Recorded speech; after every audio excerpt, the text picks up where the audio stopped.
All right, welcome to another BS session. Jerry, man, what's going on? Introduce everybody, man. Nothing, man. Doing good, man. Just survived some pretty well. We actually got kind of lucky, man. There was a bad storm south of us, but we were kind of fortunate to be able to avoid that. But anyway, we have Al Horta from the Be Cooler Be podcast out. You got it. I know, yeah. And then we got Andy Rodriguez from the Blackspinner podcast. How's it going, everybody? Blackspinner Circle. Damn, I had to fuck one of them. Yeah, I had a fun time doing a football show with him this year. Can't wait to do it next year. That was and cool. Of course, we got Mark and Charles, my awesome co-hosts. How's everybody doing tonight? We're doing all right, man. Can't wait for tonight's show. I'm excited. Oh, all right, Mark, man. What do we got going on, buddy? Well, let's hit Charles, man. What do we got going on tonight, Charles? Doing the top 11 Canadian artists or bands that aren't Rush or Triumph, which is that takes out the pretty much the top three. Yeah, everybody's logging out now. all of Canadian music is out, so I don't know. This was a challenging one for me, but fun at the same time. Yeah, you can't put Noel Gallagher in this list. I know. One day we're gonna have to do top 11 artists from Wyoming. Why don't we do top 11 asshole artists, and they'll be on there for you. Yeah. Sammy will be number one, and there you go, Mark. Yeah, we'll get to him later. He's been officially christened a new name. He loves it. So what's on our BS agenda today? All right. Well, I got a rant. I haven't had a rant in a while. I'm going to start off with that and get you guys' opinion on it. Will this guy be on the asshole list? I think so. Yeah, probably. God dang. Dave Mustaine, man, on Metallica, not taking Megadeth on tour. Why won't those guys play with us? What are they afraid of? I heard they have the same manager. So it's like Dave somewhat asked their manager, why won't they take us on tour with them? And they never get back to them on that. And then he also says Metallica got a big head start and they did it on the back of what I helped create. The Megadeth leader says, Dave Mustaine. You know what? Fuck you, Dave Mustaine. You're just as bad as Sammy Hagar. Fucking Metallica hasn't said one bad shit thing about you. They fucking don't respond to this bullshit. You're always fucking talking about them. Dude, we know you want back in the band. You're gone. It's over. Get over it. Same thing with you, Sammy. Van Halen's done. Stop it. But fucking Dave Mustaine, you're pissing me off. I love fucking Megadeth, but I'm a Metallica turd or whatever nerd, not a turd, because I don't get pissy when people don't like what I like on them. But shut the fuck up, Dave Mustaine. What do you think about that, Al? It's like with anything, man. Like any interview that Dave does, he probably always gets asked on Metallica anyway. He should probably just be like, listen, I've answered these questions in the past. Let's just move on to the next one. But he chooses to answer them, and that's going to grab the headlines. So I don't know, man. It just kind of it's kind of the both ends, man. It's the media and Dave. Dave doesn't have to answer that stuff anymore, man. He's like, dude, he could be like, I had my time in them, and it's they're long in the past, and just next question, But he chooses why would Metallica want to do anything with him when he keeps talking shit like this? Awesome. Yeah, they're not gonna do anything. They don't need him. It's Metallica's a juggernaut, man. They don't need to tour with anybody. You know what I mean? The fact that they still have opening acts is kind of, they want to help bands out, I guess. But Dave's not gonna get any help from that because he keeps mouthing off. So I don't know. It's just Dave's always been an outspoken idiot, but he's smart. But he's like, good night, on. Where should I put my milkshake? I don't know, put it in the fridge. Sorry, guys. No problem. I don't know, man. Just Dave. he's a smart guy. He's not stupid, but he puts his foot in his mouth all the time. That's part of his thing, you know. So I don't know. I have no other opinion on that. Andy? He can't let Oh, the sorry. past go. He can't let the past go. It's like an old girlfriend, man. He wants to go back to it. Even though that chick's married and has kids, he still keeps on calling. Dude, this dude, I don't understand this guy. He's got one of the best bands. He's very popular around He's the been world. successful on it. He's been successful with them, you know. Yeah, he's very successful. It's not like he's got a shit band. You know, he's toured the world who knows how many times. Dude, it doesn't matter what. Metallica is always going to be more popular than Megadeth. He's mad because the Black Album always will fucking be. destroyed anything he's ever done. So Yeah, but they're in the 90s after the Black Album when they came out with Load and Reload. Megadeth really did kind of push them to the side for a little bit with the releases that Megadeth did throughout the 90s. the Load and Reload were fucking million sellers, man. I don't think Yeah, Megadeth's but I'm albums talking at about that time critical sold as acclaim. much as Metallica's. Well, Oh, well, at that yeah, point, but you're talking Metallica about could sales. shit on an album and it would sell 1 million. Yeah. Right, that sells. I'm talking about critical acclaim. Yeah. Because Metallica those don't care about Megadeth that. albums were better than Load and Reload, in my opinion. Risk? And they've also been busier with releasing more albums. I as wouldn't well. go. Risk kind of wasn't good either. Risk? I know, but Redline's they the were- only good song off that album. Yeah, but I'm not saying that everything he released was gold. Of course, there were a couple of clunkers, but they've kept it busy. I think they released more albums than Metallica has. Oh, way more. Yeah. Yeah. So, Well, like Charles likes to say, I don't know why he's quality, complaining. not quantity. He's exactly right. Well, I don't know why he's pissed off. I don't know why he would want to. Well, I know why he would want to go on tour with Metallica, because they play big stadiums and he plays arenas. So, I just wish that Dave would just be quiet and just go back to doing what he does best. Well, I guess what he does best is talk shit and play music. So that's what he's doing. Kind of sounds it's no familiar. surprise he's still bitches about this. I think that's why Hagar and Dave Mustaine are friends, even though I love both of them. I'll talk shit about Hagar when he's an idiot. Charles, what do you think of this? I'm gonna defer to Jerry. I want to go last right before Okay. you.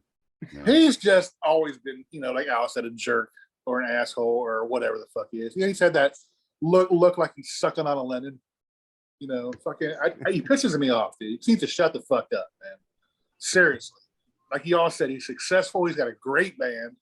I mean, his band's in the top four. The top four of thrash bands. Big four. The big four. Thank you. But I mean, get on with it, dude. We know you helped Metallica. Everybody knows that. I think people in Metallica know that. Move on, dude. Jesus. That's all I got to say. Charles. I mean, what else? What else can you say? I mean, Oh, I got plenty more to add to that. I know. Good setup. I know how you feel. Go ahead. Dave Mustaine cannot handle the fact that he was kicked out of America's greatest heavy metal band ever. Ever. Is Megadeth maybe better musically at times? Yeah, maybe. Maybe. You know what? I watch Some Kind of Monster almost every week. I love watching Dave Mustaine cry like a little girl because he was kicked out of Metallica. It's there it's there forever, folks. Watch it. If you do not believe it, it's true. If Dave Mustaine today, Kirk Hammett decided to retire, and Lars and James fell on their head and made this mistake and said, you know what? Let's bring Dave back. It's a done deal. Oh, yeah. It's a done deal. Oh yeah. Dave Mustaine is in Metallica. To include Megadeth is disbanded. If they said you must disband it while you're in Metallica, we'll bring you in like you did Robert, full member of the band. It's over. Megadeth's done. Okay, so would Dave have to do all the fucking, all the other tunes he didn't do? Master of Of Puppets. course. He would do whatever. He For would all- play- Would they he let him? would Would they let him do? Would they let him do Megadeth songs? No. No. He'd drop it. He Dave would Mustaine drop to it. Metallica. He would drop it. He would do Lulu. Do whatever. He don't care. The biggest thing I don't like about Megadeth is the typical hardcore Megadeth fans are like Dave Mustaine. They attack Metallica fans, you're fucking idiots, posers, whatever. Hey, dude, I like both bands actually, Yeah, me Me too. too. but Yep. I've never been a fan of how Mustaine carries himself. When we all know he'd go back in Metallica in a minute. Yeah. He wants to all tour know with them that. so bad. It's like, and then he badmouths them, saying that he's I don't know why. the one who gave them a head start.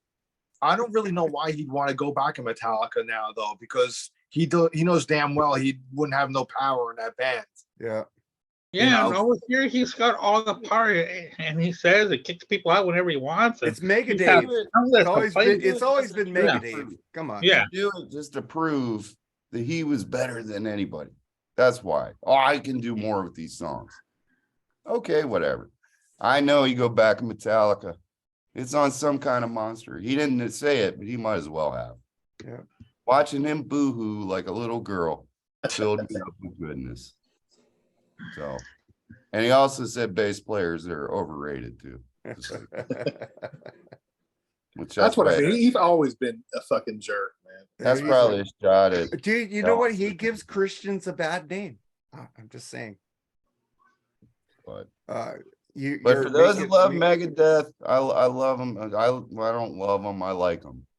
I think Slayer's better, but whatever. That- I agree. We'll get into a Slayer because you guys are probably going to make me do something on the Freeform Rock podcast on Slayer. You two will probably be on there. I'll probably be just throwing up the whole episode. Yeah, I had to get really drunk to listen to Slayer again. Oh God, I'm sorry about that Raw track the other night. I didn't know because you know why? I don't listen to Slayer, so I didn't know that 86 live from Canada track of Angel of Death was fucking feedback. It was pretty bad. Yeah. It was pretty bad. It was raw. I didn't know, but you know why? Because I don't listen to Slayer. I just put it on because it said live because I like playing live tracks on the show. But let's get to the next shit. Well, I don't want to say shit. Let's get it. Like every week, we always go, fuck, we're only here for a few minutes, man. But it just feels like every week we had to announce people who passed away, and it's like, man, I want to start. I don't know this guy, so I'm going to refer to people to what Tim Amar of Death.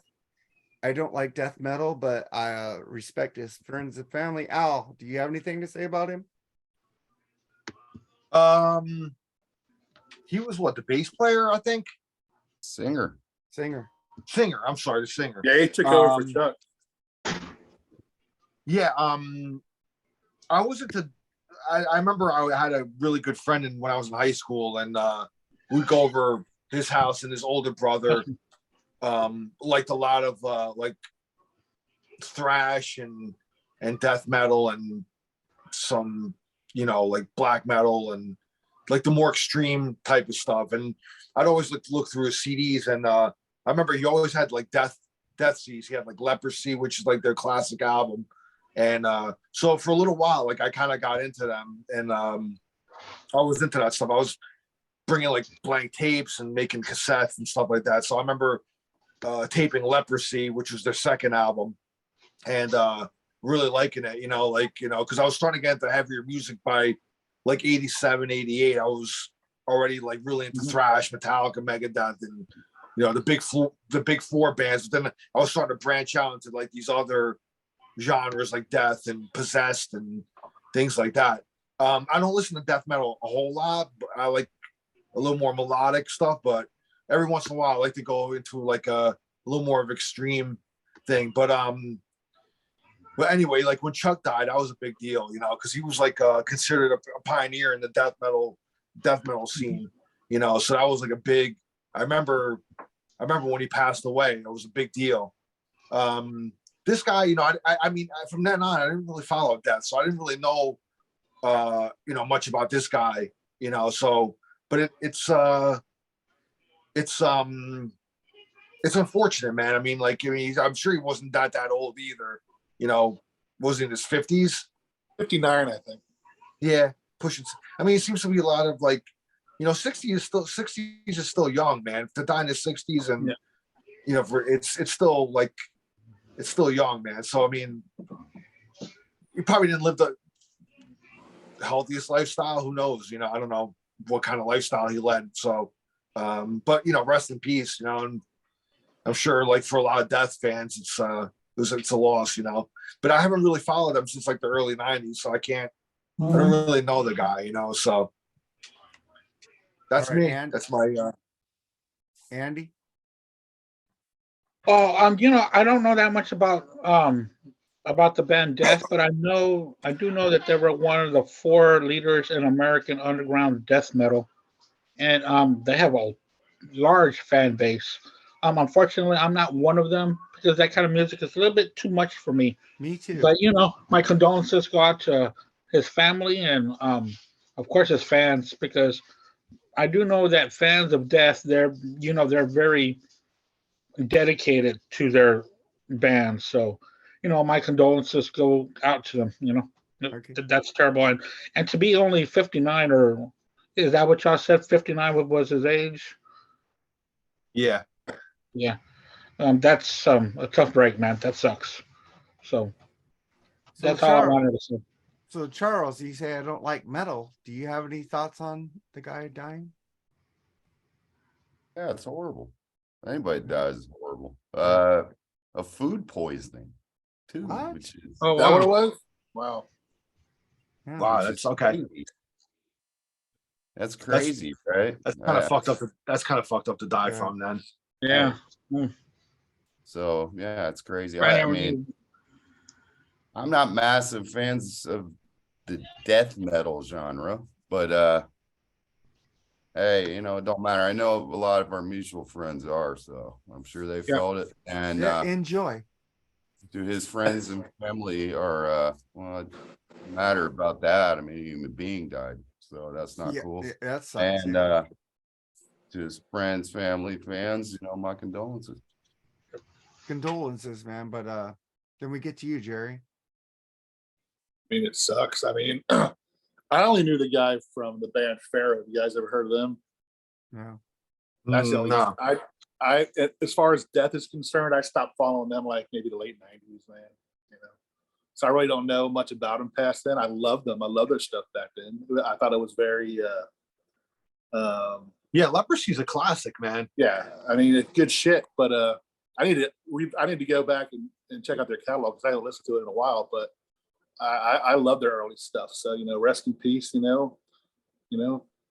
Hope their family finds peace, and that's it. Yeah, food poisoning sucks, dude. Wow. To die from that, man, shit. And then I'm gonna combine these 2 deaths. I don't know nothing about Tom, but condolences to his friends and family. But I'm gonna combine these 2 deaths so we could, for time constraints.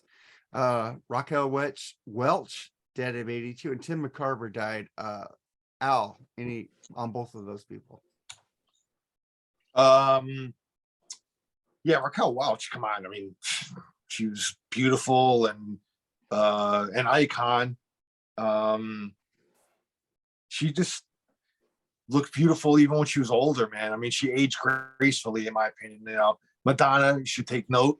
You know what I mean? Oh God.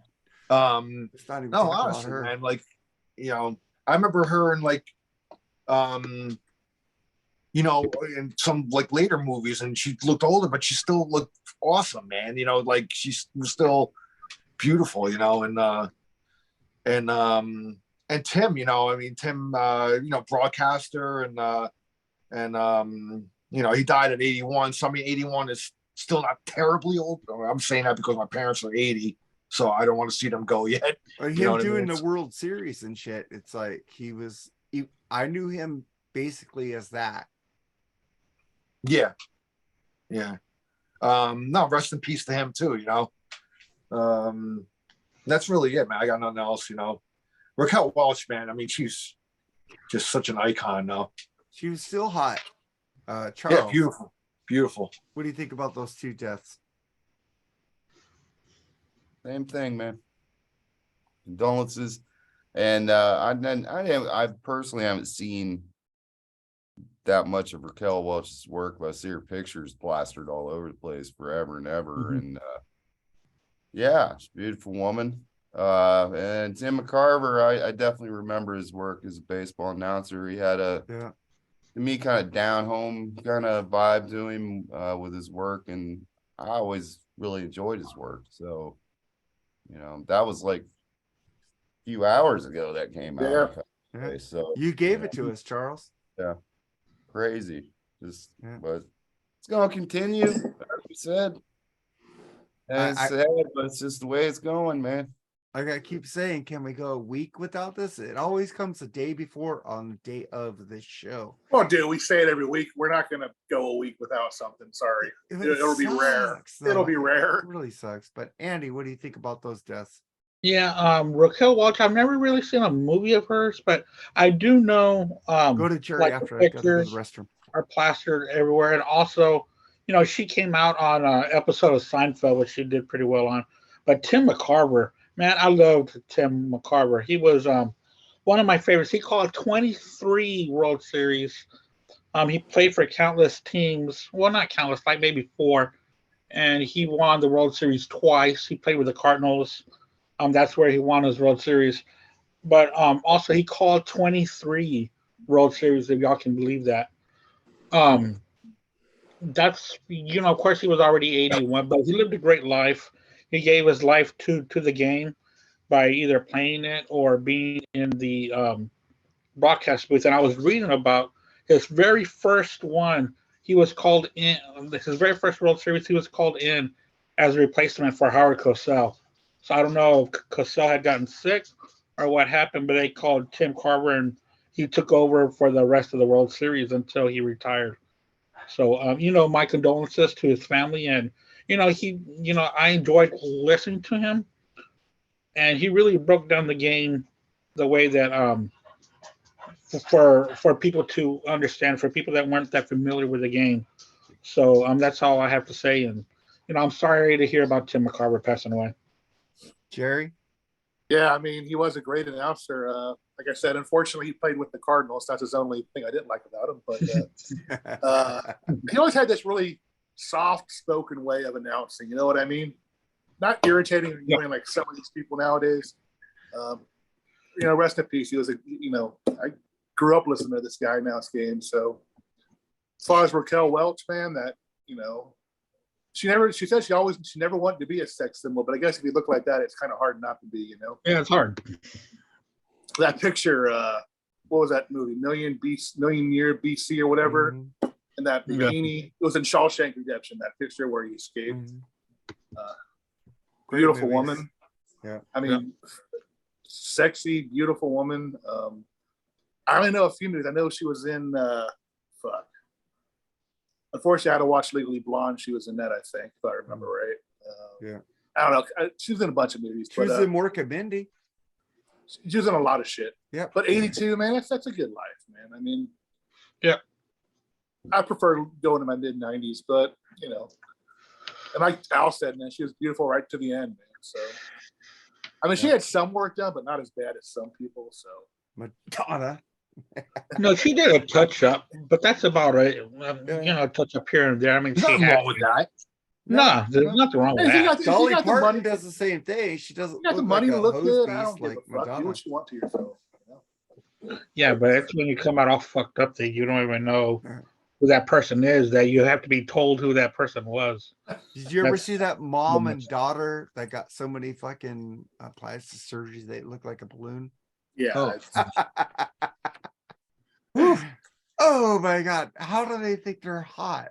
Or It's a sickness, bro. it's a sickness. We can do It's that was it list just? one time. I don't want to get into this shit. Let's and get they're into called influencers, man. I'm just gonna Little say- Kim, Little Kim don't even look like a human being anymore. Oh God, he doesn't. All Really? right, I always man. thought she was. I always thought she was kind of hot.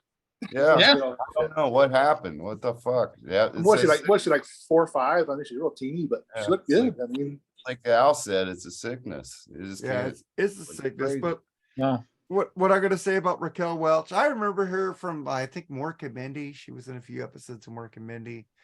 Yeah. And I always thought she was a beautiful lady. I looked her up a few months ago. You know, like our good friend Dr. Fuck says, people only talk about people when they die. We should talk about people when they're alive. I agree with them wholeheartedly. So I put up, I love the whole cast of Married with Children. why you put that up? Yes, because Dr. Fuck said about Dick Van Dyke. So I'm like, you know what? Dr. Fuck is right. The fucking great sage of the Rock and Metal Combat podcast. So I agree with him. But Tim McCarver, man, watching baseball games, that guy, you never felt he was skewed to one side or the other. He was pretty neutral. Sure was. It's not like when you have like what's that dude's name who's on ESPN now? What's that fucking Joe Buck? Joe Buck was always skewed. If you weren't the Cardinals, you know, he didn't like your team. Because his dad was a fucking Cardinals announcer for years. Yeah. So you could tell he had bias against them. So I have Tim McCarver, so I can unbiased. I like John Smoltz. And of Yeah, me course, too. I love the great Joe Davis, who does that now because he's the Dodger announcer. Took over for the great Next. Vin How to get the Dodgers. Scully. Vin Scully. Did you guys ever hear the story about Vin Scully? Joe Yes. Davis got a call and he ignored it. And then he got a fucking voicemail. And Vin Scully says, "Hey, this is Vin Scully. I just want to congratulate you on your new job. Because he called him 3 times. I guess I struck out calling you. Oh, I'm 0-3 and getting a hold of you, Joe. But call me when you get a chance." Great Vin Scully, man. Fucking Bob called Uecker was one of the better. greatest Bob Uecker was 49er better. games in the catch against Al's Cowboys. Oh, 49ers and Dodgers. Jesus. Oh, shut up, cheaters. Dick and Bird. Let's get to the Damn it. next. You say cheaters, y'all won the World Series playing a 50-game season. Dude, that was the hardest season ever. Yeah, There the was no Lakers fans. won. The Lakers won in a bubble. Jeez. The Lakers played 77 fucking games out of 82. they're in a They bubble. fucking played with nobody in the stands. LeBron James wanted to fucking leave the fucking bubble because it was so fucking depressing.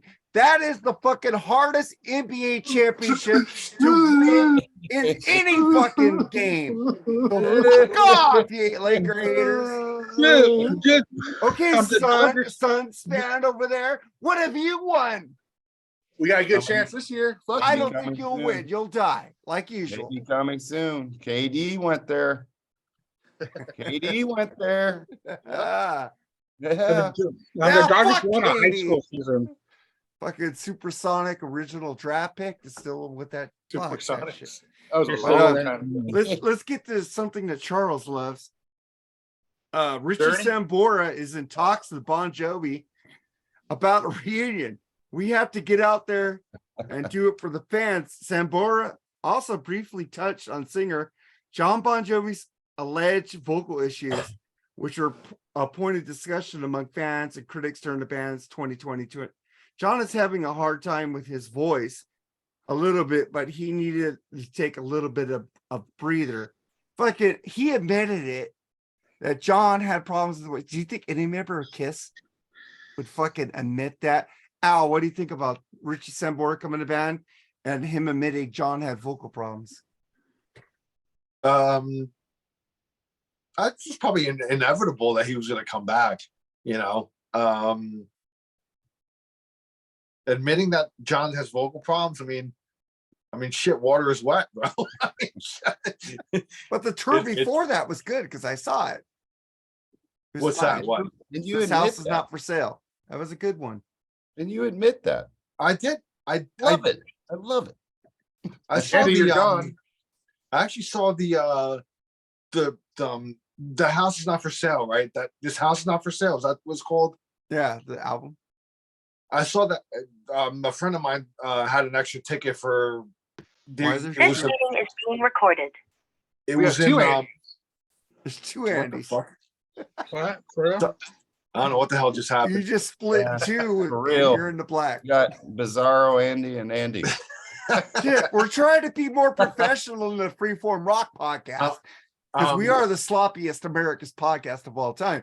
But come on, Anyway, we're trying to be professional on this show, Andy. Anyway, dude. I mean, yeah, John has vocal problems. I saw some videos of the last tour that he did. He had no power in his voice. Couldn't sing, dude. He was like kind of whispering his way through his songs almost. It was like painful, like to watch that shit, you know. And Richie's right. I mean, I hope he gets his voice resolved or whatever. And if he can't, then you should just retire, dude. You know, how much money does he fucking need? You know what I mean? Keep your legacy intact. I mean, what, you know? Anyway, I don't know. It's I like Bon Jovi up until like New Jersey. Like Keep the Faith was good, you know, pretty good. And that was about it. And I didn't really follow him. I've these days was a good album too. I like that one. So And was then- Bounce and fucking This I meeting didn't is go- being recorded. have a nice I didn't go day. after I didn't go after These Days. That was really it. That was my end to end for me. I When Love he This came out House with Is like Not For Sale. Not the Better Roses album? No, that's New Jersey. No, it's not. Better Roses is on New Jersey. Isn't Keep it? the No, faith. it's after. I'll I keep the don't know. faith. Hey, yeah. yeah, you're right. There you are, Andy. How did I know that? How did I know that? Because that- I'm that wasn't drunk. on I it? drink a whole fucking glass of whiskey, bitch. Charles is a closet Bon Jovi liker. He is. Hey, dude, he admitted that he likes some of like Slippery When Wet and shit like that. So I don't hate Hey, unfortunately, before Charles and Jerry there, I've been bugging Lee to do the album Bounce by Bon Jovi for a long time. You're welcome. Andy, what do you think about it? Oh well, I really hope that he comes back because I do like Richie Sambora, but I really did stop listening to Bon Jovi after New Jersey. After New Jersey, I didn't hear anything after that. Then they started playing country and having different guests. Dude, that they went- album is they Bon went- Jovi, though. It's not country. they went adult contemporary. Yeah, man. but that It's, doesn't it mean I have to. doesn't sound country at all. It's Bon Jovi. I love that. Yeah, but fucking I don't album. like it. So No, I agree. I think it's Yeah. country. Lost Highway is rules. I fucking love that album. no, so I stopped after New Jersey. Dude, have you never heard These Days with Hey God? Hey Yes, I God, have. What the I didn't hell like is it. good? Oh, okay. It's cool.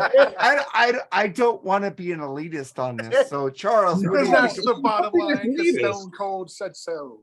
So Charles, because you know what? I call I myself got out. the I call elite- myself out of being a dick sometimes. I got an elitist answer for that one, Andy. If you don't like what Mark likes, you're an elitist. Basically, that's all that is. That's all that is. I just No, was it's listening because to him you going into you- the 90s. You guys all tell me something I like sucks, and I've never once told you what you like sucks. Well, that's Oh, great. Yes, Yeah. but you say the Except word Abba enjoy. and Ghost. And the thing is, I'm kind of diplomatic on Abba and Ghost. I said, you know what? I can't get into them. It's not bad, but if you like it, enjoy. Well, let's go to the videotape. well, yeah. They know I say that. I say that all the time. I respect other people's choices. I Right. respect other people's opinions. If it doesn't agree with mine, I haven't said you suck in a long time. So fucking go Well, the ahead, thing Charles. is that I just didn't like what Bon Jovi did after New Jersey. It just didn't I appeal to won't- me. Well, I that's fine. That's it. I do. I Oh, won't that's cool. remind you of Savage Garden. Anyway, Fuck Savage let's Garden. say- I will say this. And this is that soccer mom and Mark Alden Taylor news that gets everybody excited. At least maybe they'll sound good now. Yeah. Maybe. Because John Bon Jovi's over. He's done, dude. At least he doesn't do the tapes, but it's like the fucking Vince Neil thing, which I'm sure you're going to stand up and defend. It sounded so much better on the stadium. No. tour. No, No, it did sounded so not. much better on the stadium tour, but that new shit was horrible. No, he did not. You're just an apologist. There's no way. I've seen footage. He sounded the same as he did on this last show. Did it? Like shit. Maybe So because does I was Bob. there, they blasted it so loud that I couldn't hear. But, Could be. go ahead. Usually, you know what? I will say in defense, because I saw Kiss, Scab Kiss before they rolled tapes, and Paul did sound like shit, but you didn't notice it as much when you're there. I Yeah. think when you watch it on the video, you capture it It's worse. not pro shot either. It's off Focus your on it phone, more. dude.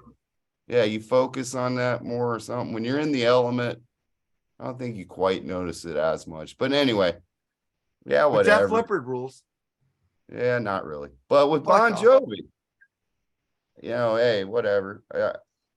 I don't hate everything they've done. I would go for a 2-hour set of Wanted Dead or Alive, done over and over again. Over and over. You know what? I would go see them because Richard Sambora is going to come out, and I would like to. Maybe he can help supplement with his vocals because when Richie was on there, man, he really helped out a lot Yeah, with the He back. covered a lot. He Phil covered a X lot of is a- vocals. Phil X Yeah. is a great guitarist, but he can't sing like Richie. Yeah, Are they Richie gonna really keep- did fill in a but lot. If Richie comes back, are they going to keep Phil X? Probably. I right? hope so. That'd be cool. Like Iron Maiden has that Yannick Gears. It doesn't do shit except Oh. roll around the stage and looks like an idiot. God dang, dude, he does nothing for Iron Maiden. Get the fuck out of there. I saw them live. The other guys were playing their hearts out. He's just fucking.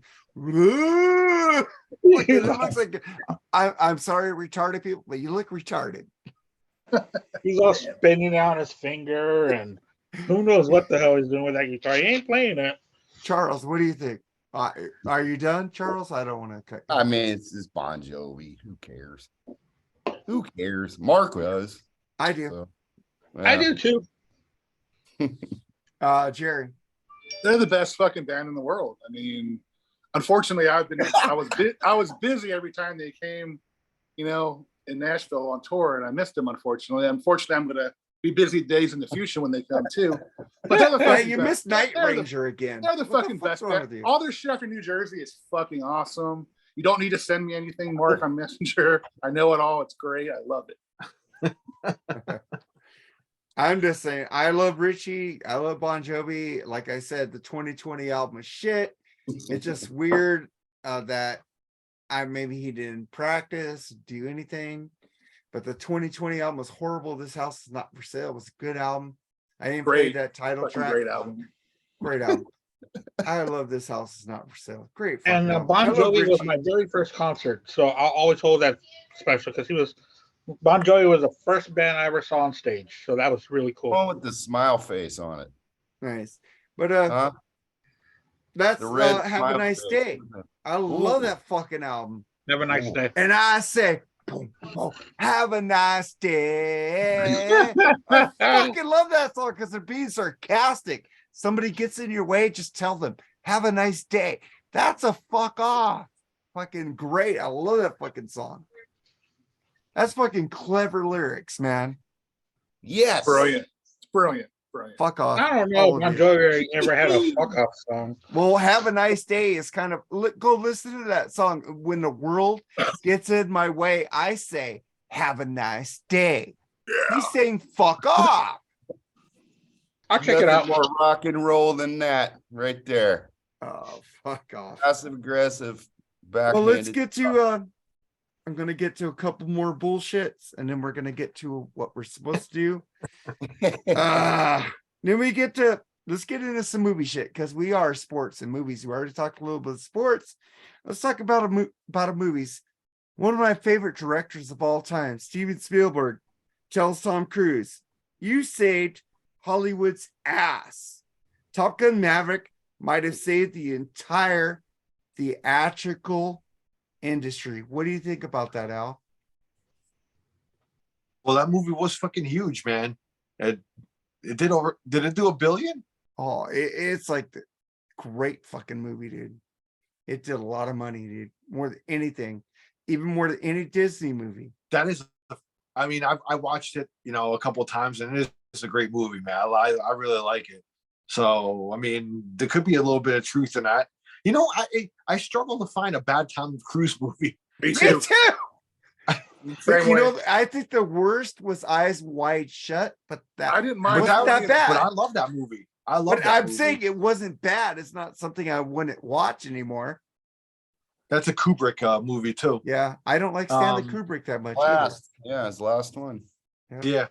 I I don't know. I mean, there's probably some truth to that, you know. So I agree with him because I mean, movies have been lackluster in the past couple of years, to be honest with you. And this one was like worth going to the movies for, you know. So I saw it there too.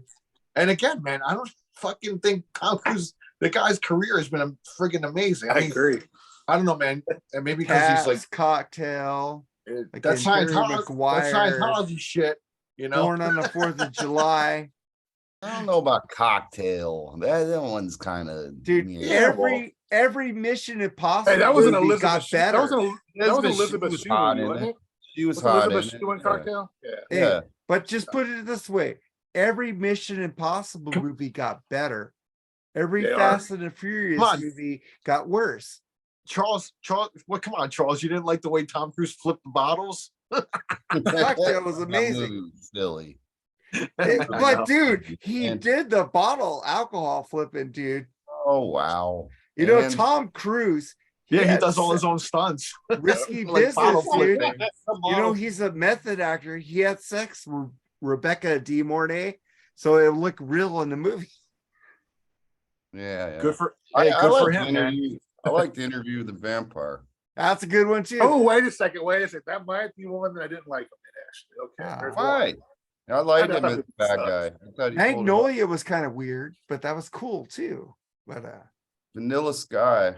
oh, I love Vanilla Sky. Penelope Cruz? Isn't she in Yeah, that? that's a good movie. That's a trip.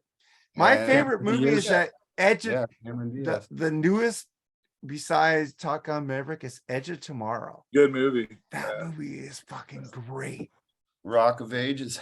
I love Oh, Rock I of like Ages Rock too. of- I you know have what? it, He dude. made, I he think made Charles Rock of Ages. Cockdinger. I think Charles Hey, just Roger. found it. I think Charles just found it. He made that found a movie, turd. though. I found like a that turd. movie. He was good in it. You can't say he wasn't. Ugh.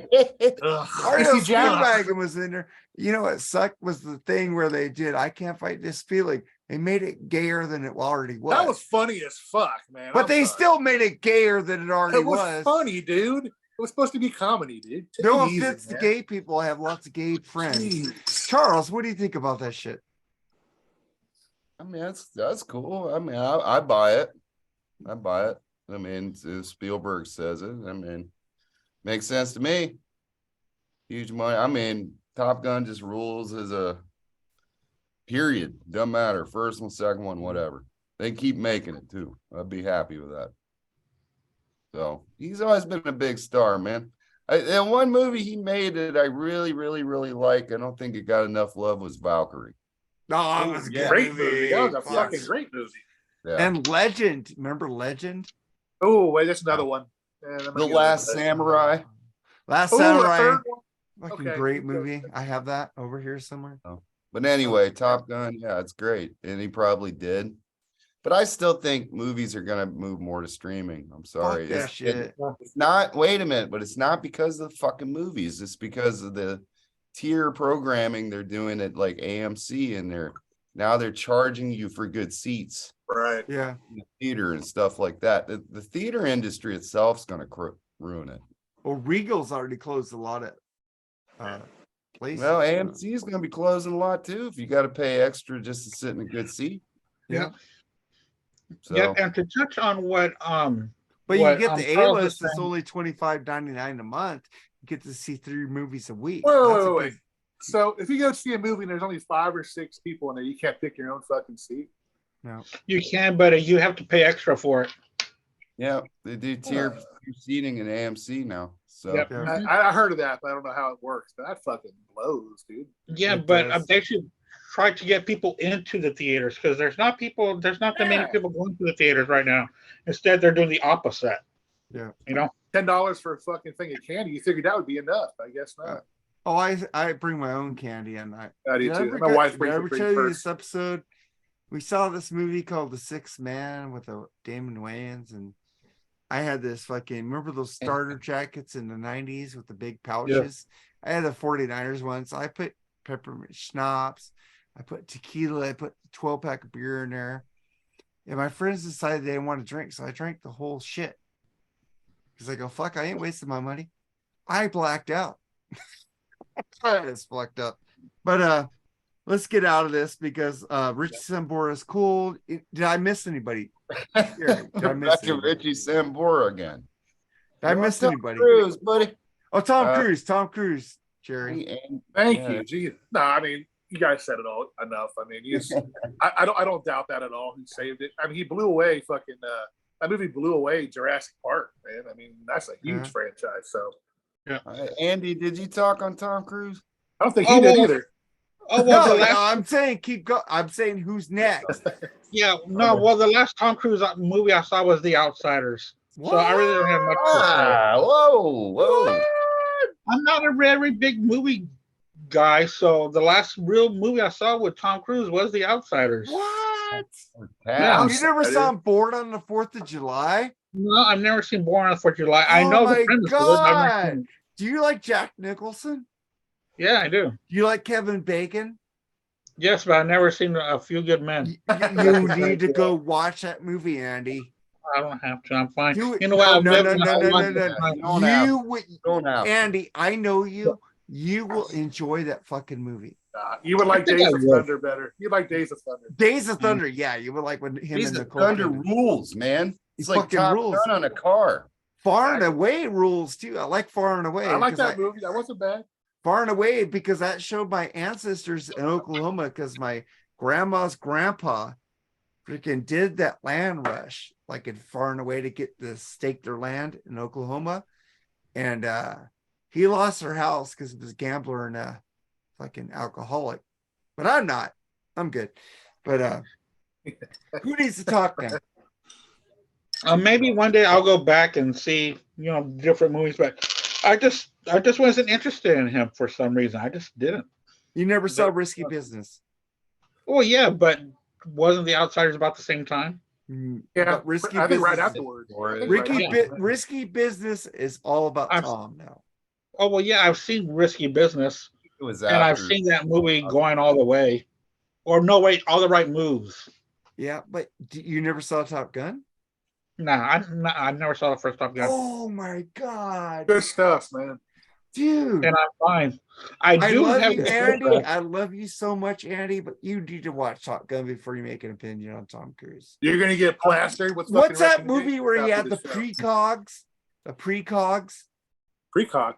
Where they have people No, predict thank crime? you. Minority Report. I'll pass. You need to see Precogs. fucking Minority Report. I'll pass What's on a- the Precox. what's That's a great one. Minority Report rules. That's a good I movie. mean, if you want me to start watching Tom Cruise movies, you don't start with Three Cocks.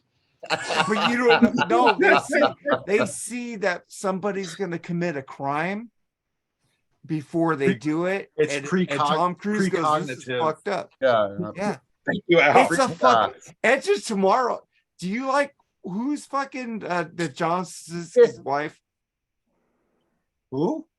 The girl in Edge of Tomorrow. What is Olivia her name? Wilde, ain't it? It's an Olivia Wilde. No, it's not. She was in the house. The girl the- that was in this Quiet Place. The Quiet Place. Yeah. Yeah, what the That's- fuck is her name? I can't think of it, but yeah. that's but the she was in Edge of Tomorrow. Fucking great actress. But Jerry, you have anything about say about Tom Cruise? one. I just did, man.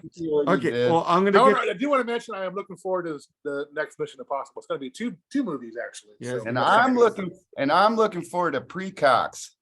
The new movie with Tom Cruise.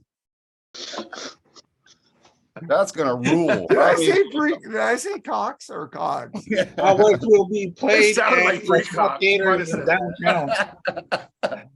downtown. Fucking whiskey's a Coming powerful soon. drug. Precox. Fuck. All right, but well, let's get into this episode. I'm gonna quit out fucking Vince Neil looks Oh, like Wait a minute. No Sammy Hagar news? we don't have well, you take that, Charles. Do you have it? Sammy Dolly, what are we gonna do? No Journey news? Oh, I have Yeah. Journey Oh news, my but God, it's thank stupid. you. Don't. Yes, thank you. None. I'm skipping it for Charles. Thank you. God, It's not real news, anyways.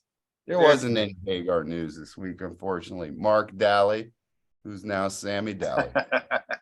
Don't have any news for you this week. Yep. Good old Sammy Daly. You gotta own that one, buddy. Guy loves him, man. Leave him alone. I love Mark. He rules. I don't Yeah, know if he loves them. I don't know because he always posts stuff just to get under people's skin. Yeah, he So we posts the bear don't know. sometimes. Yeah, he does. So one day he's gonna have to dress up. Do you love Sammy Hagar or not? I asked him that, didn't I? Now you gotta go I like don't personal. know. I You said never who, know. because he's like saying back and forth on both of them. I think I asked him, dude, where does your allegiance lie? And he didn't say it. Where does your allegiance lie? allegiance. Either you're with me or you're against me. I don't care. I like both. You can say both, and I'd be okay. So It's cool. It's cool. Like I tell Mark the other Mark all the time. If you like it, man, I'm cool with it. that's I the same bust thing with balls. me. I am Yeah, I not don't- elitist. I just do things for comedy. I mean, he is horrible, but I mean, hey, if you like it, good. I mean, All Mark, right, man. Mark likes movies about pre-cops. So, I mean, hey, I love the precocks. whatever that means. We're on. Precocks. Maybe get into the episode. Huh? Maybe. Let's get into the episode, man. Let's start with we're doing our top 11 Canadian artists or bands. We didn't specify any genre. So if any of you guys pick Celine Dion, you're idiots. Just saying that right now.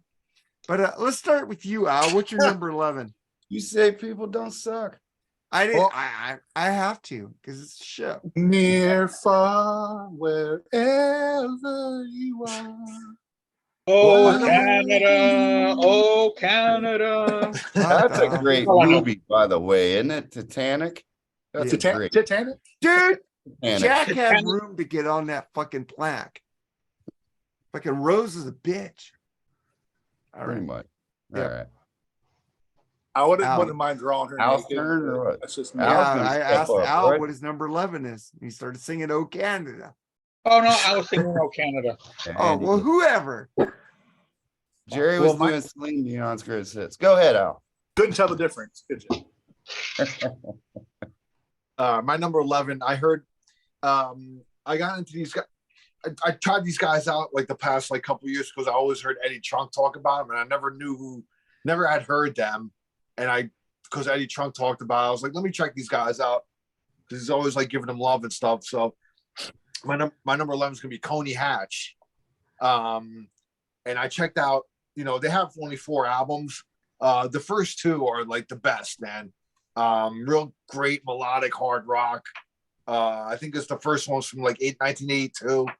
They were on Anthem Records, which was Rush's label, Yeah, and baby. it was produced by Kim Mitchell, who might come up in my list a little bit later. And I don't know, man. I dig these guys now, man. I went out and got the first 2 albums, and the third album I sampled it, and it's a bit more AOR kind of like they went a little more kind of commercial on it. It's not bad, but it's not like on par with the first 2, in my opinion. Coney Hatch is the first one, self-titled. Out of Hand is the next one, came out in '83. If you're gonna try to get into these guys, I suggest checking out those first 2 albums, man. Great. If you like melodic hard rock, great. And then Andy Curran, who's the bass player and singer in that band, he now has a project with Alex Lifeson, Envy of None, which is not really a hard rock band. Oh, yeah, I know who you're talking about. I'm They're a gonna little throw more up. like it's a little more electronic, kind of like that. Kind of reminds me of Garbage a little bit. Garbage. With A lot female like No, singers. Garbage is way better. That Yeah, that no, is just garbage. I'm not saying that they're better than Garbage. I'm just saying that they remind me of Garbage a little bit. Oh, Yeah. I know, can't even in listen the- to If You Had Done. It's like Victor. I didn't like that either.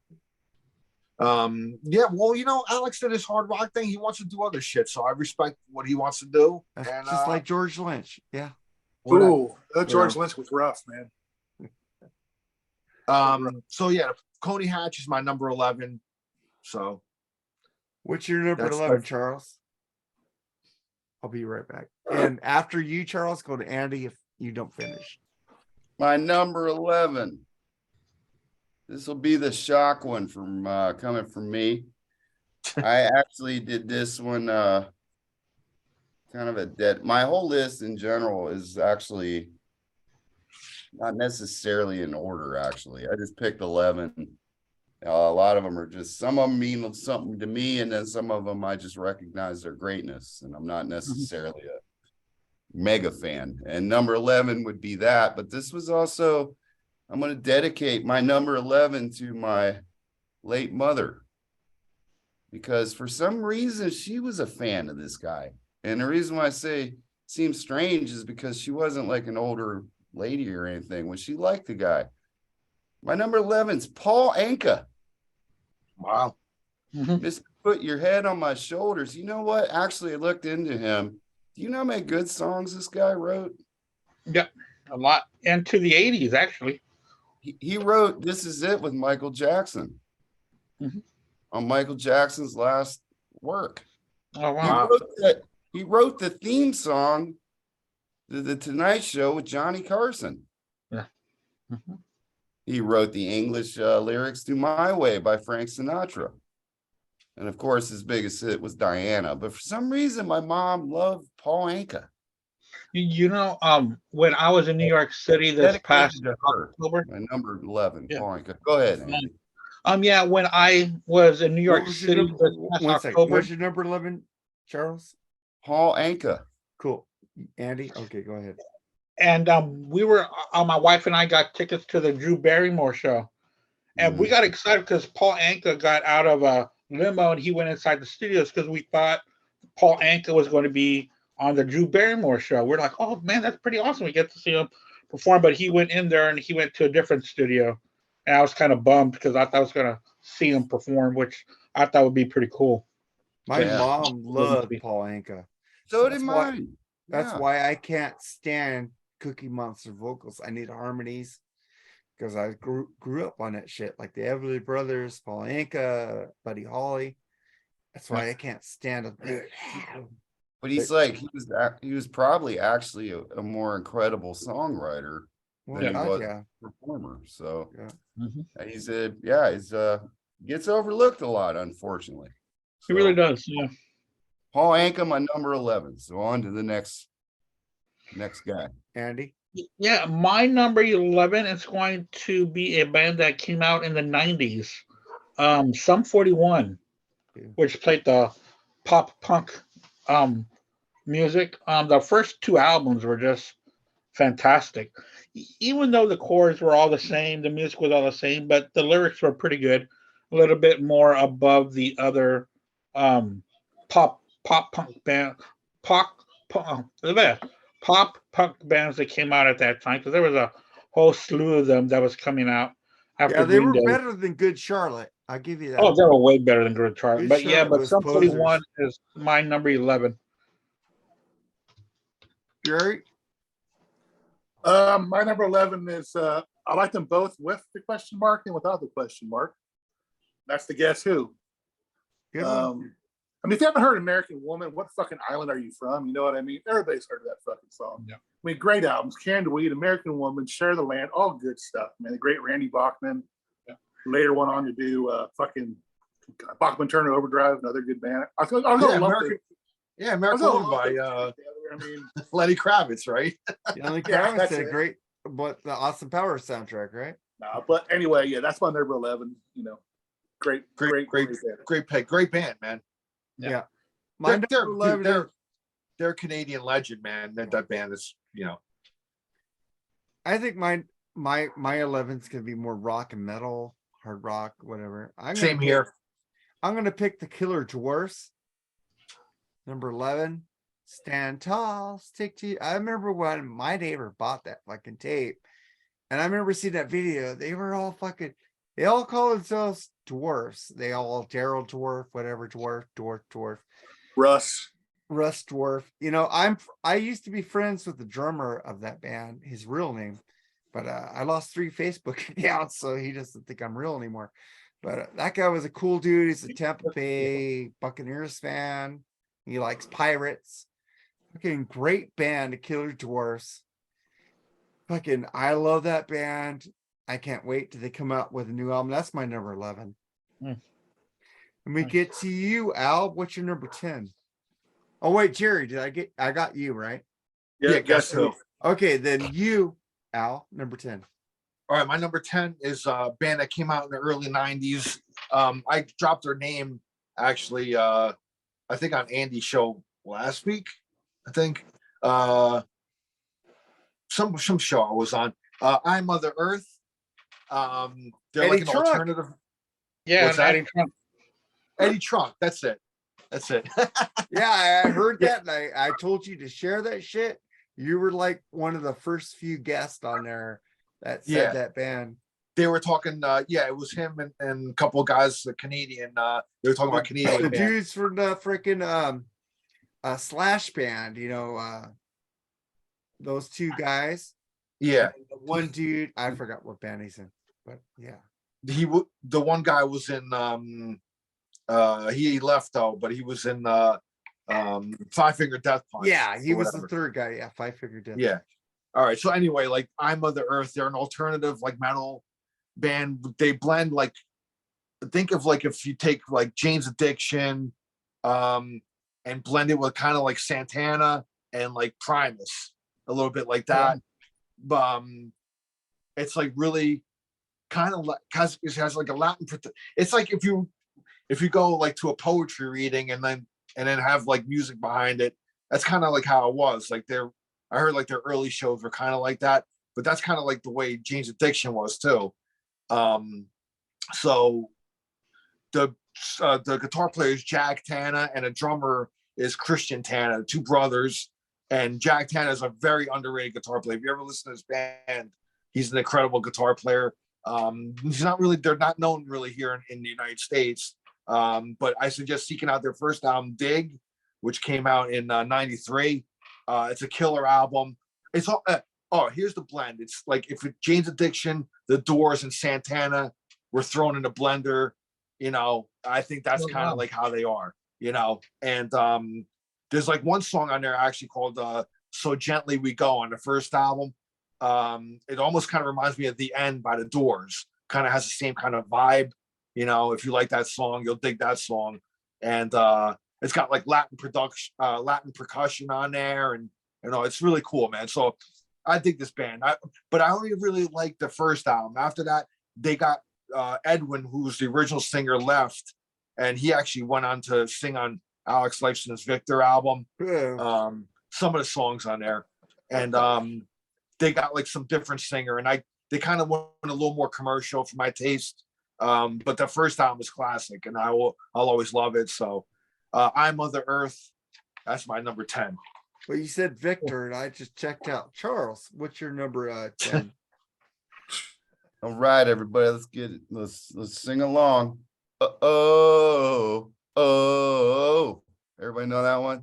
Loving every minute of it. Loving every minute of it. Loving every minute of it. Loving every minute of it. Turn Lover that boy. dial, turn beyond. Stop me like a motor, make me run. Loving every minute. They're my number 10 though, because there's something about Mike Reno that always pissed me off. Like I think it was maybe The headband. yeah, well he looked like the red pants. The red looked like he leather was in a pants. Jane Fonda video all the time. Like he was gonna be in that. Then he put on a lot of weight, which I'm not knocking that. I got a little weight myself. But he still sounds great. But he was another one that came out and said, Nirvana killed my career.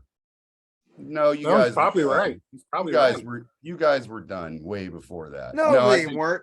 I think Warrant killed Loverboy's career. I Pretty think they were point already forward. done by then. So I always say he was a little unrealistic. They were kind of flashish in the pan, but I did like the songs that were great. I liked the working for the way everybody's working for the weekend. Dude, they Turn me got, loose. Come on. they got turn a me bunch of loose. hits, man. They They weren't do, out. but they Yeah, they so kind many of fell fucking off hits, at one man. point, right? Hot Girls in Love. They fell out. They fell I'd say off they had way a good- before Pearl Jam. This could be I the say they had a night. good 4-year run. This Yeah, I could say be they had the a good night. 4-year run. That song for the Top Gun soundtrack. Kid is hot tonight. Yeah, that was from the first album. I know the good one. I mean, Turn but Me they, Loose. oh, it Turn Me rules. Loose is great. Rules. Yeah, that album, Get Lucky, and Keep It Up. Ladies of the 80s. Come on. That's a man. 3 good album. But I'm just saying that they I love fell all the off albums. way before Pearl Jam, though, Oh yeah. and They all did. that. Come on. Yeah, they did. You know, By the late 80s, they were like done making Right. hits. But they Right. weren't good enough to keep that kind of level of popularity or In Canada, they're gods. yeah. Yeah, a well, lot of yeah. In things Canada, are. It's a bit different. You know, I mean, they're probably still considered top heap over there. You know, Yeah. it's but you know, Yeah. America's fickle. Like it's Oh, here today, God, yeah. gone today. You know, I mean, see you later. You Yeah, know, so they yeah, did. I'm not trying to say they were like an absolute one-hit wonder. I know Oh, that no. later They on weren't. he was still saying stuff like, "Oh, you know," and now you guys were done way before that, you know, Yeah. and not necessarily done. Yeah, in I Canada, agree. whichever, but they fell Yeah, off. but at a heard their certain new point. singles. Their new singles are really good. You would know it, of course. Oh, of course, I You would own follow them. it. Yeah, but that's my number 10, Lover Boy. So we got to your number 10, Al, and Andy. Yeah, I Mother Earth. Yeah. Okay, Andy. Yeah, Jerry, you're number 10. oh well, number I need 10. to do more. I can wait. No, Andy, go ahead. No, Andy, go ahead. Okay. I was Okay. asking because Charles keeps going off and on. It changes your way you're going. So Andy, go ahead. My number 10 is going to be Anne Murray, a great country pop singer of the 70s and 80s. And it's so funny because when we started to do this Canada thing, I was looking for different artists and I forgot how much I enjoyed her music. Her voice was great. You know, she did songs like Danny's song, You Needed Me, Could I Have This Dance? It was adult contemporary, but also she did her own voiceover on Family Guy. I don't know if y'all are familiar with this episode. I when, watched every Family Guy. Freaking when Stewie dressed up like her, and I yeah, think he sang Snowbird, yeah. and then they went to go find her and go thank her for all this music, and then she I says, love "Well, your Pete's Dragon. yeah," and then she said that she's not the songwriter; she just performs it. So they murder her and they drag her out of the house. It's a pretty twisted episode, but it was pretty cool that Anne Murray, you know, voiced voiced it for them. You know, Yeah. that was being a good sport. And Anne Murray, I mean, she's in the Canadian Music Hall of Fame. She's got dozens and dozens of hits. So Anne Murray is my number 10. Yeah, Sure. actually, she's got a great voice. That's a good pick, Andy. Yeah. You know, my sister danced to "Can I Have This Can I Have This Dance?" I think at her wedding, so that was kind of nice. Oh yeah, a I good played pick. that at Good my pick. cousin's wedding because they couldn't afford a DJ, so I was the DJ. So I played that for their dance song Jerry, and your turn. other songs they didn't like. Row on number 10. Yeah, number 10. My number 10 is a band I never even knew was Canadian. I always thought they were American, but Saga. Great band. Terminally. The Silent Night, Worlds Apart, and Heads or Tails. I knew those 3 albums a lot. Yeah. I mean, everybody knows Worlds Apart because of On the On the Loose. Loose. That was like a big MTV On the loose, hit. yeah, on the loose. And I was amazed to find out, looking through this Wikipedia, and they've come out with an album just about every year up until 2014. I never knew that. Wow. Dude, they have a ton of albums. I completely lost track of them, probably in the late 80s. They're But huge. man, I'm looking- They're huge in Germany, dude. Oh, are my they? God. Yeah. I mean, I'm not the hugest prog fan, but they were a pretty good prog band. If that's what you want to call them. I guess they would call prog, right? Yeah. You Yeah. call them. Yeah, but anyway, you know, yeah, I didn't know they were Canadian. Actually, I always Well, thought they were dude, American. you like so. Yes, Rush, and Saga. Come on, you're a pro. I only like the Trevor Raven. I like the Steve Howe era, yes, but I'd prefer the Trevor Ravens more rock. Well, But I anyway, am too, but there's nothing to shit up on the Steve Howe. but anyway, yeah. Like I said, I was really amazed to find out how many albums they got. I'd never even, I heard of them past 1990. So, but they were a great band in that time period I mentioned. They had some really good stuff. So that's my number 10, Saga. Oh, my number 10, Andy's gonna have a hard on for this one. It's Neil Young. He's my number 10. I love Neil Young. I don't like his rockabilly era, but Well, he made anything, one rockabilly album. yeah, I don't like that album. But everything else I like by Neil Young. So that's my number 10. So then we get to your number 9, Al. My number 9 is going to be. They're actually considered pioneers in the speed metal genre. A band called Exciter. They got their name from the Judas Priest song, and first album came out in '83.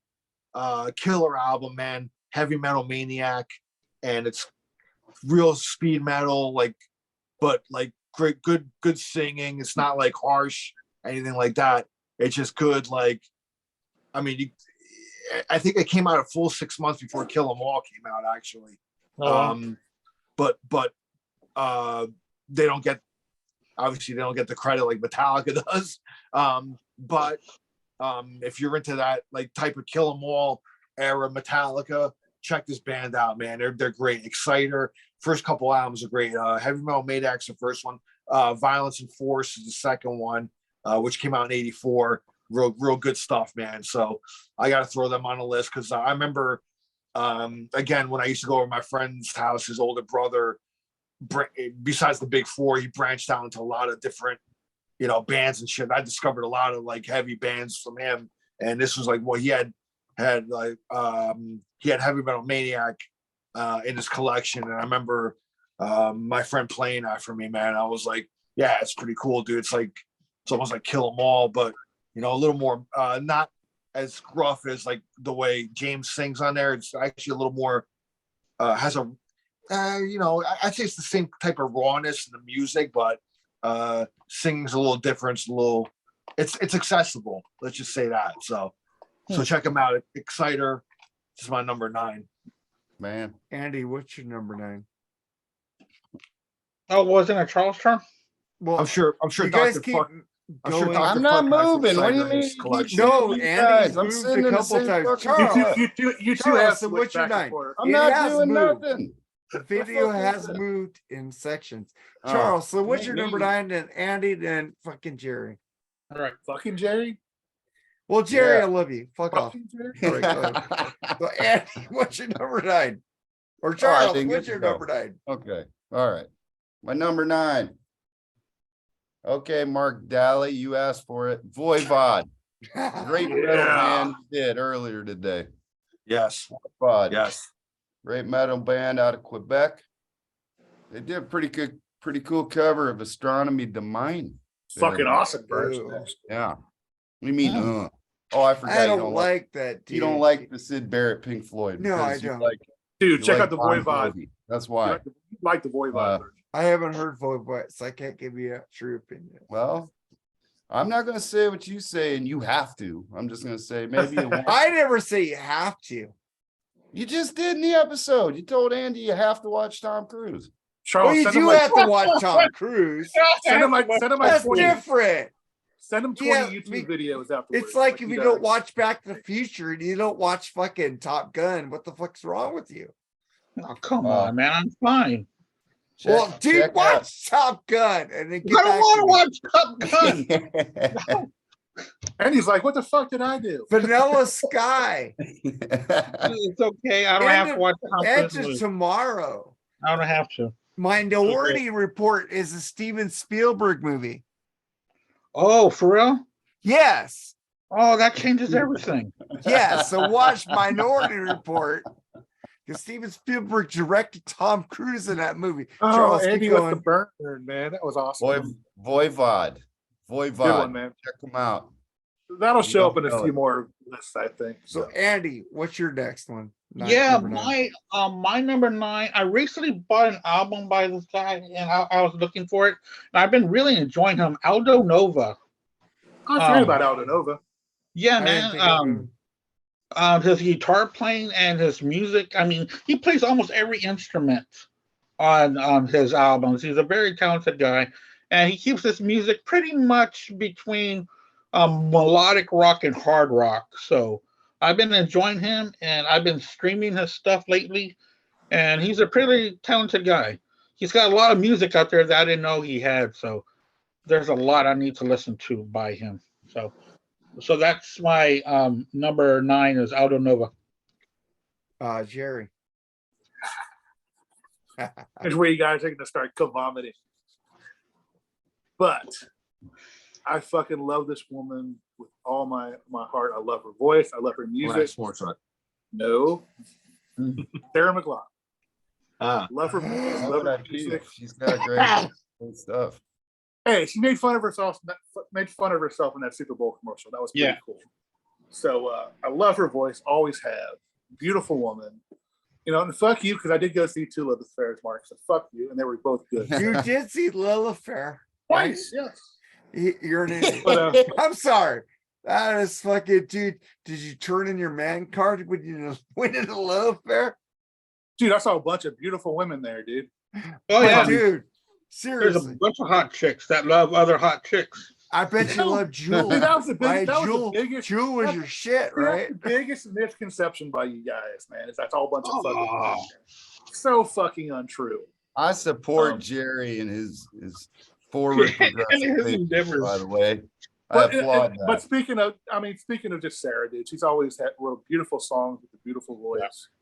And so, fuck you, Mark. And fuck you again. That's my number. What was that, 10? 9. Number 9. My number 9, I think you already touched on it, Jerry. It was Saga. I never knew they were Canadian. Great Canadian progressive rock band. I fucking love them. So when we get to your number 8, Al. Canada's hit-making machine, Bryan Adams. Oh, yeah. Nice. I mean, from 83 to 91, higher. the guy was just a hit-making machine, dude. Cuts like a knife. Reckless, great album. Waking Up the Neighbors, Into the Fire. The guy had a lot. I mean, The new albums are really good, too. Yeah, I after that, I kind of didn't follow him much, but I'm sure he still puts out quality music. His big, huge hit making days aren't really here anymore, but that doesn't mean that the music's not good. But Because everybody wants to listen to Sam Smith and fucking the new. What's that band from BTS? Okay. I don't know, but Bryan Adams, man, I like a lot of his stuff actually. I saw him in concert in '91 at Madison Square Garden. Into the Fire? No, that was Waking Up the Neighbors. I saw the Into the Fire tour where the Hooters opened up. That was a great fucking. And you know who opened up was a band called The Storm, which was ex-members of Journey. Greg Raleigh. Greg Raleigh. Yeah. Oh wow. Ainsley Dunbar was in there. No, yeah, he was in there, wasn't he? Yeah. Yes, and Steve And Ross Smith Valerie. was in Ross there. Valerie was in there. Ross Valerie. That's it. Ross Valerie, Steve Smith. And he got screwed. Yeah, he left, and then another drummer came in. But yeah, that was the opening band, man, which surprised me, which was cool, And but yeah, I think I saw that show. Yeah. That's one of those concerts where, dude, you knew every fucking song, dude. It's But Bryan Adams is my number 8. That's it. I guess guess I go to you this year with Joan Jett. Yeah. I go to you. Fucking Joan Jett's open for everybody in the last. On my video, Andy is next, but I guess I go to Charles. What's your number 8? Yes. He wrote War Machine too. Yes, That's true. Yep. Yeah. He did. That's That's a great that song. gets credit in my book. Bryan Adams rules. Yes, it does, totally. He is higher than what Al said. One of my top Kiss songs ever, by the way. Hell yeah. Number 8. This is going to that. I'm not a mega fan of the artist, but I recognize their talent and importance. And that would be Joni Mitchell coming in at number 8. Absolute great. Genre, and I don't care. Make your fucking faces if you want, Mark. You like Hey, I singing. got no problem. I got no quiet. problem with that. Hey, Lee No problem with that. Gissman loves you. Joni Mitchell, Janet Jackson's going on record and said she was influenced by Joni Mitchell. Like You don't that hear one that song a they lot, took Paradise, made a parking lot. but Well, that's probably because you haven't heard anything else. yeah, I think she's a pretty. I haven't deep dove on her, but I do know she's very important to that genre and huge name coming out of Canada. So Joni Mitchell. Andy, number 8. Yeah, my number 8. I've got several guitar heroes on here. This one, Pat Travers. Yes. Pat Travers is fantastic. Fucking I've rules, got a dude. couple of his albums. I've seen him live once, and man, he just rips it up, man. Holy shit, yes. I went ahead and I think I did a live show with Al and Kate, and I was able to find that live album that Al talked about Go, on there. go for what you know. Yeah, Dude, that So- is like one of the most killer live albums ever, bro. I might get to that later. yeah. And in fact, I played it. I heard it this past weekend when I was getting ready to place these Canadian artists. So yeah, Pat Travers, I think it's fantastic. Yeah. So Jerry, you're next, right? My turn. You're number 8. Yeah. It was mentioned earlier. Loverboy, great band. Queen of the Broken Hearts, When It's Over, Lucky Ones, Turn Me Loose, Working hit for the after hit weekend. after hit. Mike Reno, Ann Wilson, Almost Paradise. I mean, I love that Maybe- song, Almost Paradise. Yeah. in the I 80s they agree. were big shit. I mean, I was living in San Francisco when I can't think of his name, the keyboard player. Was the keyboard player or the bass player? His boat capsized. in the Yeah. Pacific. Bass player. Bass And player. they never found Oh, his wow. body. They still Never never found found his body. It's kind of sad how that happened. Yeah, it's sad. But anyway, that's my next pick. Good band. And you know, Good hit making. and you know who the biggest surprise of that band for me is, Paul Dean. and I never like thought of him as like a great drummer until I saw some videos of him, the Oh, yeah. drummer in Loverboy. I saw some drum solos he did, and he was fucking awesome, dude. I mean, not like your typical, like, I mean, he was like jazzy, like doing all sorts of stuff, like almost like Neil Peart, like kind of like drumming, dude. I was like, wow, I never thought he was like that good, you know. But he's a killer drummer, man. So Yeah, and I mentioned Paul Dean, man, great guitar player. Yeah. yeah, So great we- guitar player. So before I get to my number 8, I'm gonna put our group. Our group put a lot of fucking Canadian bands asked for the number 1 Canadian band. We got Roger Norris said Sword. Brian Bellows said the Tragically Hip. Keith Ashcraft said Gordon Lightfoot. Dude, you like fucking what's his name? Fucking. What's wrong with that? Well, Andy, your wife said Justin Bieber.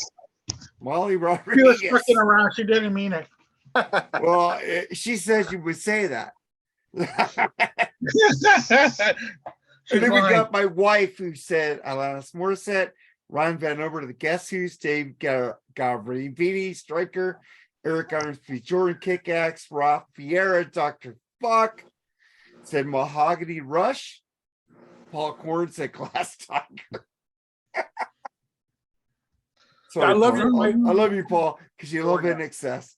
And Tim Bream said Voivod, Taylor T. Carlson said Todd Kearns, artist. He's an artist. That's the guy. That's the guy that was on Eddie Trunk. Yeah. Todd well, Kearns. he's in Slash's band too. Yes.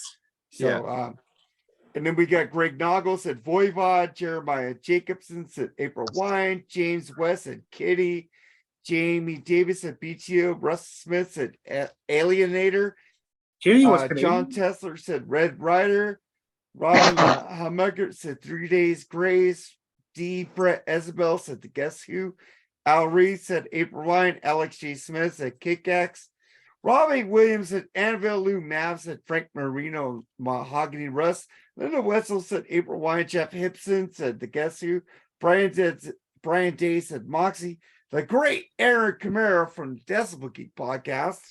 He said Bachman Turner Overdrive. Metal Ben Schuster said April Wine. Jerry Johnson said Pat Travers. And then Mark Dolly said Annabelle. Dina Walker said Alanis Morissette.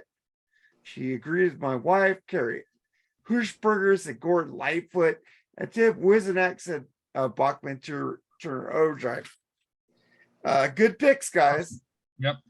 But Gordon if I Lightfoot. like New your wife York. even more now. Gordon Lightfoot? I don't know. But then I get to my number 8, which is Bachman Turner Overdrive.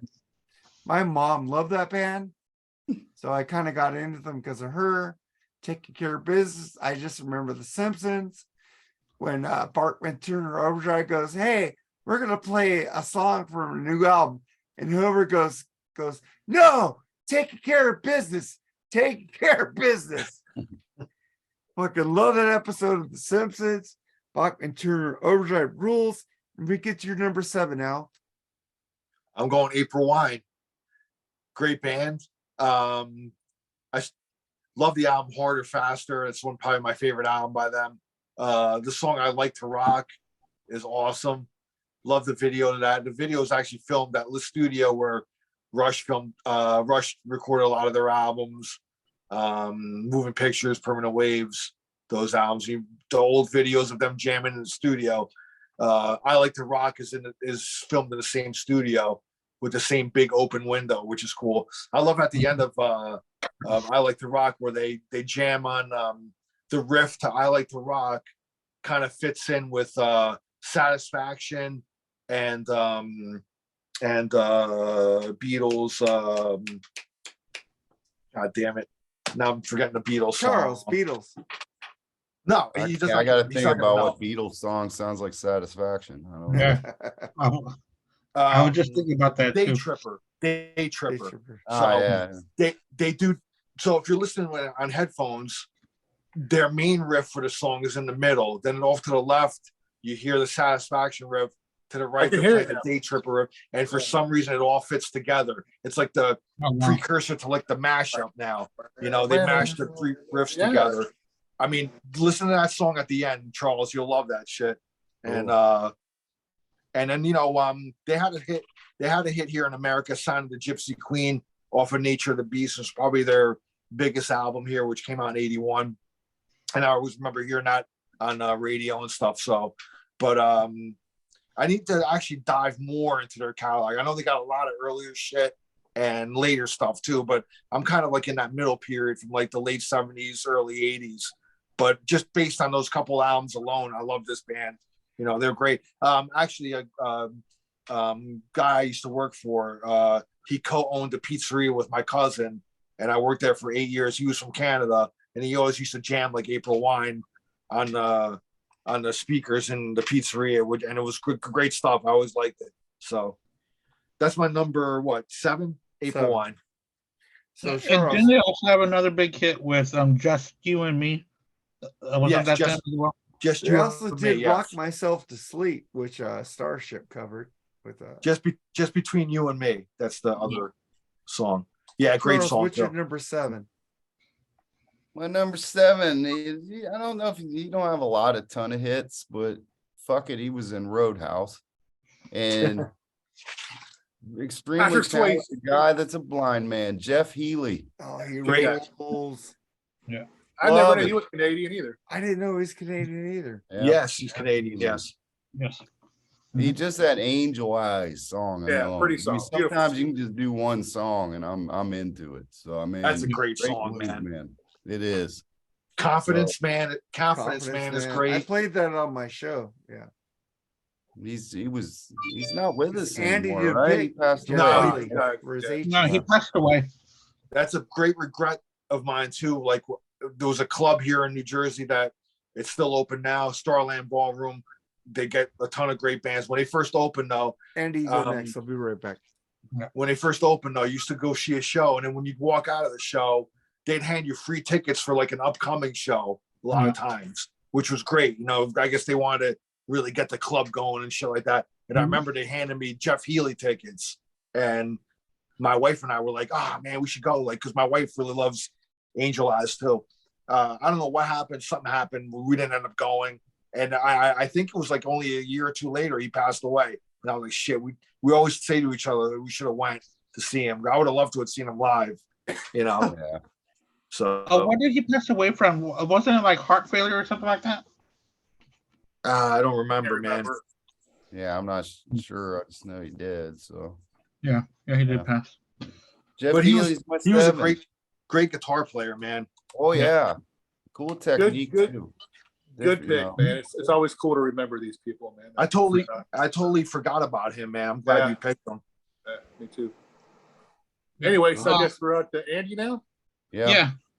My next one, he's this low. He should be higher. He probably will be higher later on in probably in a couple of years. But I just got into this guy because of Al's pick again when we were doing that that live show, and he talked about Frank Marino and Mahogany Rush, and I bought one of their Yes. albums, the live album. Not the Yeah, live we- album he talked about. I talk about one that's a split album, a studio and a live. And man, and in fact, he does a cover of that Beatles song. It's off of Rubber Soul. Oh, jeez. Charles. I can't remember now. Oh, it's I consider Charles the Beatles Everybody's expert. everybody's brain farting. I don't on know Beatles- every Beatles cover. Everybody's brain I farting thought on you Beatles did, songs sorry. today. I once had no, or she went Norwegian Wood. He did cover Norwegian Wood, and he does it very well. He's got a really good, powerful guitar playing. So right now he is at my number. What number are we at? 7. 7. 7. 7. 7. So he'll probably be higher later on, but right now I put him at 7. That's it. Who's next? Is it Jerry? I Jerry. think so. Yeah. I gotta put her on my list because I love her, man. I mean, fucking Alanis rules, dude. Love her voice, love her music, dude. Talented. Her music got better after Jagged Little Pill, in my opinion. Of course, that was a monster fucking record. That was like still a monster record today. But I think her music actually gets better. Well, her last album wasn't that great. She did it like all at home on a piano. It's just, I don't know, it wasn't all that great. But I love Alanis, and I don't apologize for that. So, that's I'm surprised that you don't have her higher. Well, she was on number 1 for a while, but no, I'm just kidding. No, like I said, I'm like with Charles here a little bit. I really don't have a 11 through 1 list, Okay. So I'm kind of winging it as I go here, kind of some of these guys. So anyway, that's my number. That's my pick. Okay. Out of the fan picks, the group picks, I saved this one just to fuck with him. Scribble. I think he picked this. Nickelback. Ooh. No, Ooh. Scribble. I just wanted to fuck with you, bitch. Nickelback sucks. All right. And then I get to my number. My number 7 is fucking Red Rider. That Lunatic Fringe song. My God, Tom Cochran. He did the best version of Life is a Highway. Fuck that country shit. That was his version anyway. No, That's his he original did the song. version first. It was Yeah, his. that's No. the original song. And then fucking some country band did it for the fucking Footloose movie. Disney wasn't it? movie. I thought it was the Disney movie. I thought it was Footloose. The No, new Foot- Tom Cochran the did new it a Footloose. long time ago, dude. No, I know Tom Cochran did. I know that. Lunatic Fringe, I know you're out there. Doo, doo. One of the Fucking worst cool. videos ever made. But fuck, that's that fucking voice and that song. Oh, that's a is great just- team, man. Dun, But- dun. Like Greatly Gershman likes to say atmospheric. This fucking that song is just doom, doom, doom, doom, doom, doom, doom. I don't care about any other song they ever did. That fucking song just put them up at my number fucking 7. Well, So, Loverboy had more songs than that, goddammit. They did, but that song was amazing. That was a pretty kick-ass team. That was a kick-ass fucking song. And I like Life is a Highway by Tom Cochran also. So that's why I put Red Rider at my number 7. Al, what's your number 6? 6 is Saga. Nice. I love that band too, and I remember the early days of MTV, seeing On the Loose video, very early days yeah. of MTV. My favorite, one of my favorite songs by them is actually "Wind Him Up." That's a great song off of that Worlds Apart album. That's a cool video too. If you ever never saw the video of that, check it out. Really cool video. They have some good like latter day albums actually. I have Me too. I have an album Never called knew. Generation 13, which is really cool album, kind of a concept album. House of Cards is a great album. The Human Condition was not the only, I think that's the only album that they didn't have Michael Sadler as the singer. There was a guy came in briefly to replace him, but it only lasted one album, and then Sadler came back. I saw Michael Sadler here in my hometown in Rahway. They have every year they have like a Prague festival here, and they have get different bands and stuff. And Michael Sadler, he he headlined it 1 year, like probably it was right before COVID. So I think it was like 2018, I think. And then Saga came back actually, I think the next year. But I didn't get to go see them. I was away and I didn't get to see him. But I saw Michael Sal. I met him and he signed my Worlds Apart album, which was cool. And great band though, man. And they have an extensive catalog. I mean, it's not just Never knew. on the Never loose. knew. But they're Exactly. huge. The funny thing is that they're huge in Germany and Puerto Rico. Like they're huge there, you know. Puerto Rico. And, Wow. and they're bigger there than they are in their homeland of Canada, which is funny. But anyway, Saga's my number 6.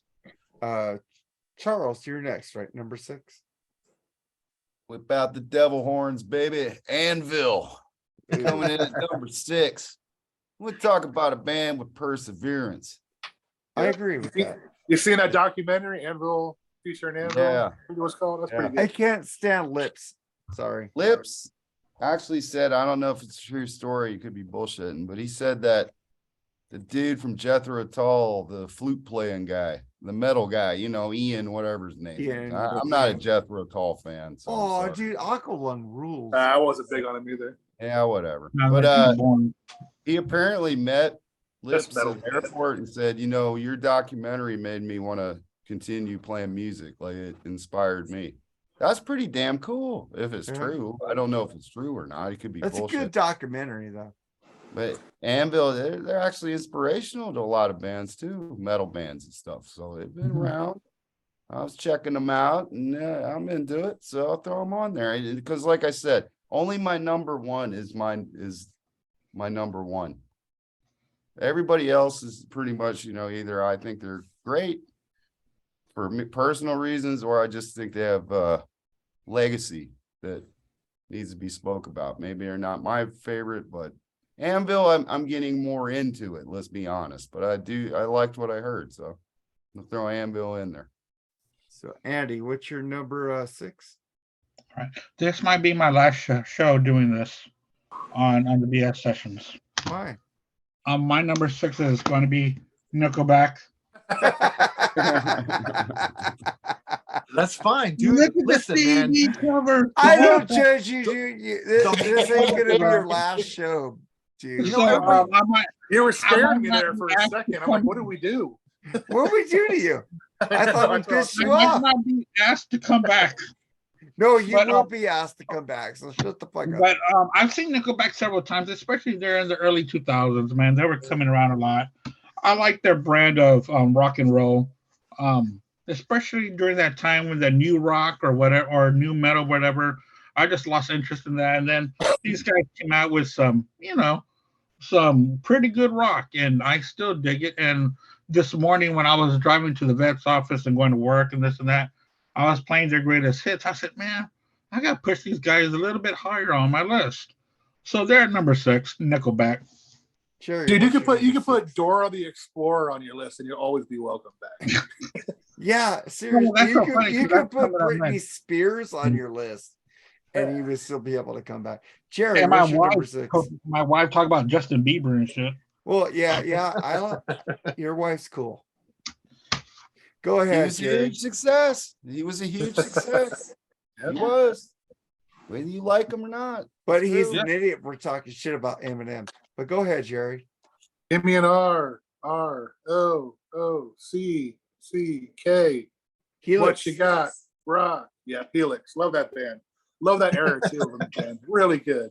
I didn't have the exact emotion that he did while I was singing that song, but I would say that's some cool tunes, man. Give Me Good Love. And I think that's actually a cover song, but they did a good version of it. Rock You, Wild in the Streets, Deep Cuts the Knife. Rock, Ride the Rocket, Rock dude. You. Ride good the fun. Rocket. Just good fun. I love rock and that roll. fucking song on fucking Heaven. Now I know Wild them in the died- Streets. one of them died in a bus accident. I don't know if that was the singer or the guitar player or something. I know somebody did. I can't remember who. But that's the last I heard of Helix, actually. But I always loved them in the 80s and 90s. Partied to them all the time. Headbangers Ball regular. So that's my number 7, is it? Yeah. Number 7. And I get to No, my number 6. 6. Six. I get to my number 6. I looked him up. Stephen Wolf is a Canadian band. Two dudes. Yeah, You two break your people. own rules. Well, I fucked up already. then. Yeah. Exactly. That was his own rules. Yeah. My Yeah, bad. because I I had fucked Stephen up. Wolf too. Well, I'll put Glass Tiger in that episode. I hate Glass Tiger, but I fucked up, so I need to take the fucking hit. So Glass Tiger is my number 6. What's your number 5, Al? I hate Glass Tiger. Mark would not be Yeah. welcome back on the show. Yeah. Well, since I fucked up on my own rules, I need to pick Glass Tiger. So I picked Steppenwolf, but fuck, I gotta pick Glass Tiger because I don't have another Canadian band. So, you're welcome, Mark Dolly. So, Al, what's your number 5? Number 5, I'm gonna go Pat Travers band. Nice. I should pick that. Again, man, fucking Pat Travers is an unsung guitar hero, but you need to have Live Go For What You Know in your album collection, because that's one of the greatest live albums. I mean, you got the rhythm section of Mars Cowling on bass and Tommy Aldridge on drums, and they just fucking kick ass. And then you got the two Pats, Pat Thrall and Pat Travers, trading off licks on there. It's just fucking, it's killer. And then some of his earlier albums too. I mean, actually the album after that, Crash and Burn, the studio album, great album. Going back before the live album, Heat in the Street, Putting It Straight, and Making Magic, great albums. Actually, Making Magic and Putting It Straight has Nico McBrain as on the drums. I don't know if Oh a lot of shit, people, really? I don't know if a lot of people knew that. Yeah, early. I didn't know that. His early albums have Nico on there, and he kicks ass on there. And I mean, just check him out, man. From like 76 to 81, man, put out a lot of good quality shit. So Well, Pat Travers Driver, is my number 5. well, Pat Travers did make me want to snort whiskey. Yeah, look at that, man. Crash and Burn. So Charles, what's your number That's a 5? great song, man. It is. That song My rules. number 5, learned from the great Dr. Fuck, turned me on to this band, and they had a new album come out last year too. And Roger Norris brought him up. Sword. Yeah, Fuck killer metal band, man. Check Badass. them out. If you don't know you some Sword, check it out. good shit, bro. I stumbled on them just because I had sent off for The Sword, which was a different band out It's of a different band, yeah. Austin. And then he was like, "Oh, I thought you meant Sword." And I was like, "No." So then I looked in Sword and I was like, "Man, this is some killer shit." And this new album they put out is pretty damn good. There was a huge gap between her albums, but I guess it was, if you were a Sword fan, I mean, that was like a big deal. They got back together and did this. I think it's called 3, the one that just came out. So I'll have to check it out. Yeah, if you like that good old school metal, you're into that stuff. Not too much growling, Mark. So Sword's good. yeah. So what's your number 5, Andy?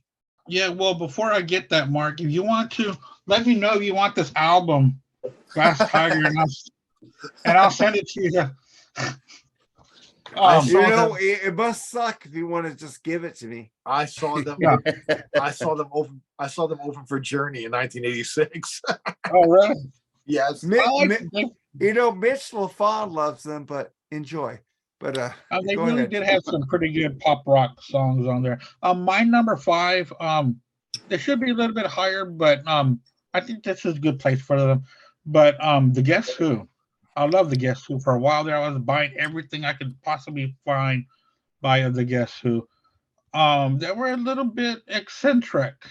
They really didn't follow the rules or follow the trends that was going on. If you listen to their complete albums, they're a lot different from what they released as singles. But nevertheless, the Guess Who, really good band, and very good friends of Neil Young. There in their early 60s when they were all running around Canada and Winnipeg and around that area. So the Guess Who is my number 5. What's your number 5, Jerry? Number 5 is another band from the 80s that I kind of lost until Mark reminded me and gave me a couple of suggestions. I checked it out and I really liked it. A band called Honeymoon Suite.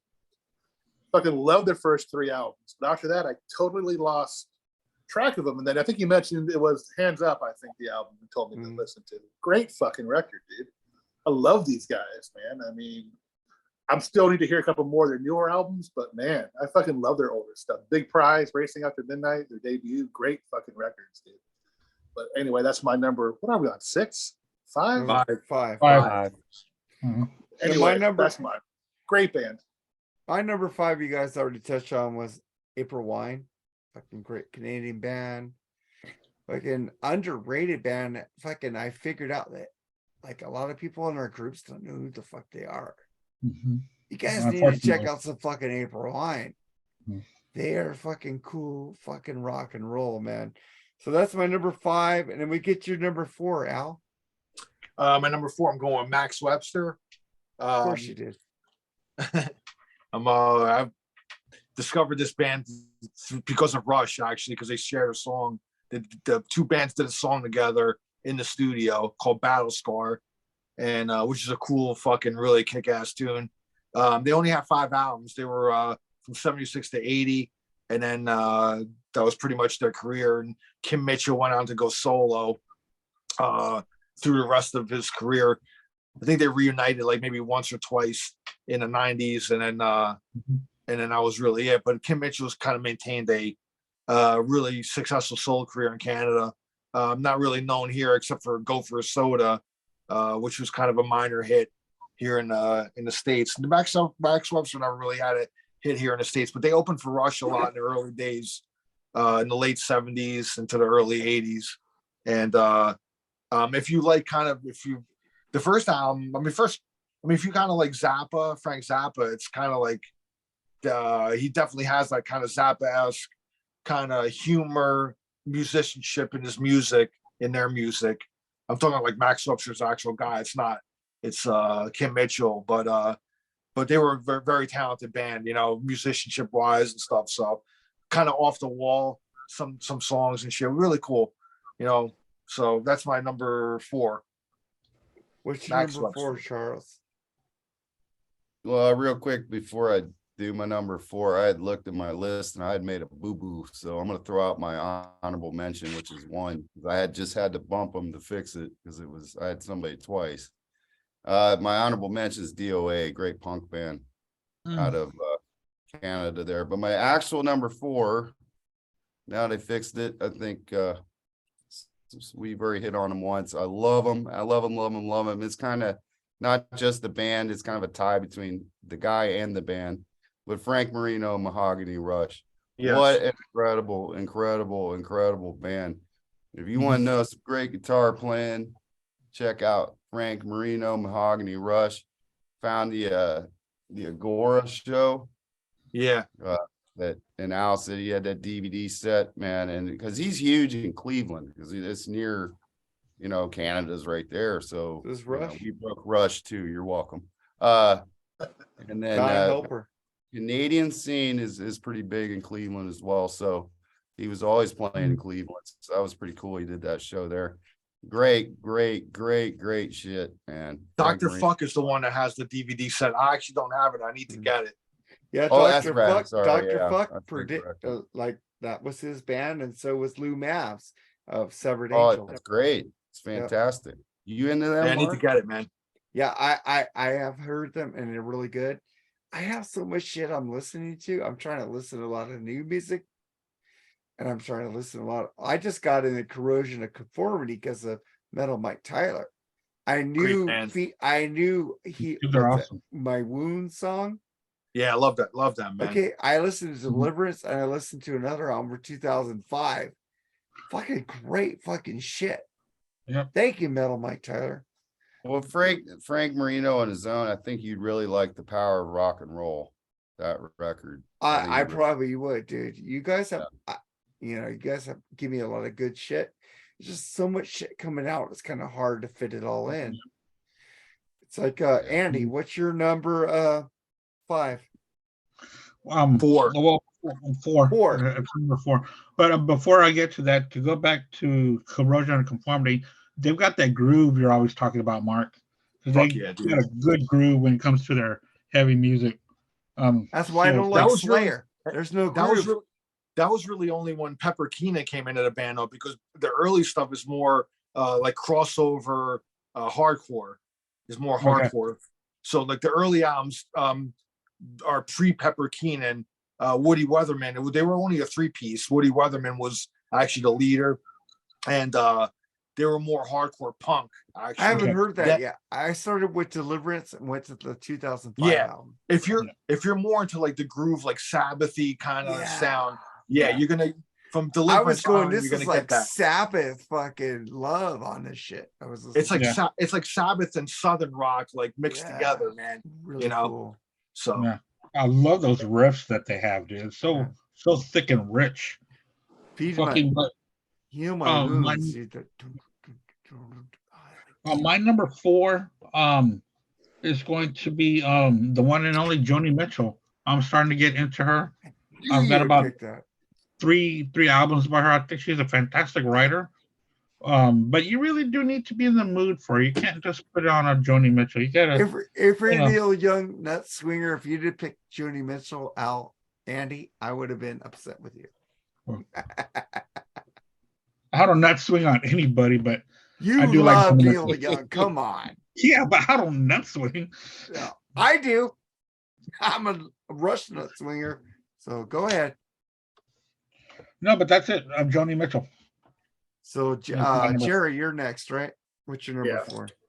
Fucking great metal band, Voivod, dude. You gotta have them on your list, man.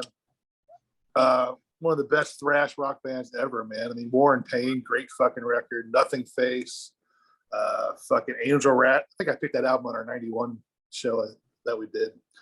I think the singer is the only original member left. They've gone through a ton of members, I think. I'm not 100% sure. Al, you probably know that. Am I right about that? Piggy was the one that died. Okay. So I know he they was- all use like names like Snake and all that shit. I can't think of their real names at the moment. But yeah, I mean, they're a great metal band, and that's one I'm going to suggest probably later on the Freeform show that we do, one of their albums. So expect that, Mark. I don't care, dude. I ain't a Hey, big- you like Metal Church? I don't know if you've never heard of Metal Church. Yeah, I never heard of Metal Church till we did that review. That What? was amazing. Whoa. Really? Yeah, And Great you love metal. yeah, I hate But anyway, metal, what right? number are you on there? I was what, 4? Yes. yeah, 4. That's my number 4. Dude. All right. So my number 4 is fucking Honeymoon Suite. Just remember Good seeing band, good fucking band. And thank you for turning me on to their later stuff. I Got a New Girl Now. I can Big feel hit it here in America, again. man. Bad And Attitude. They did the title track for Lethal Weapon on Racing After Midnight. Oh man. that fucking- was them? Dude, they still make they Oh, I did never- the song Lethal Weapon. I never knew that. Yeah, they were the title track of the first movie where love is a ballad, power ballad, but it's fucking good.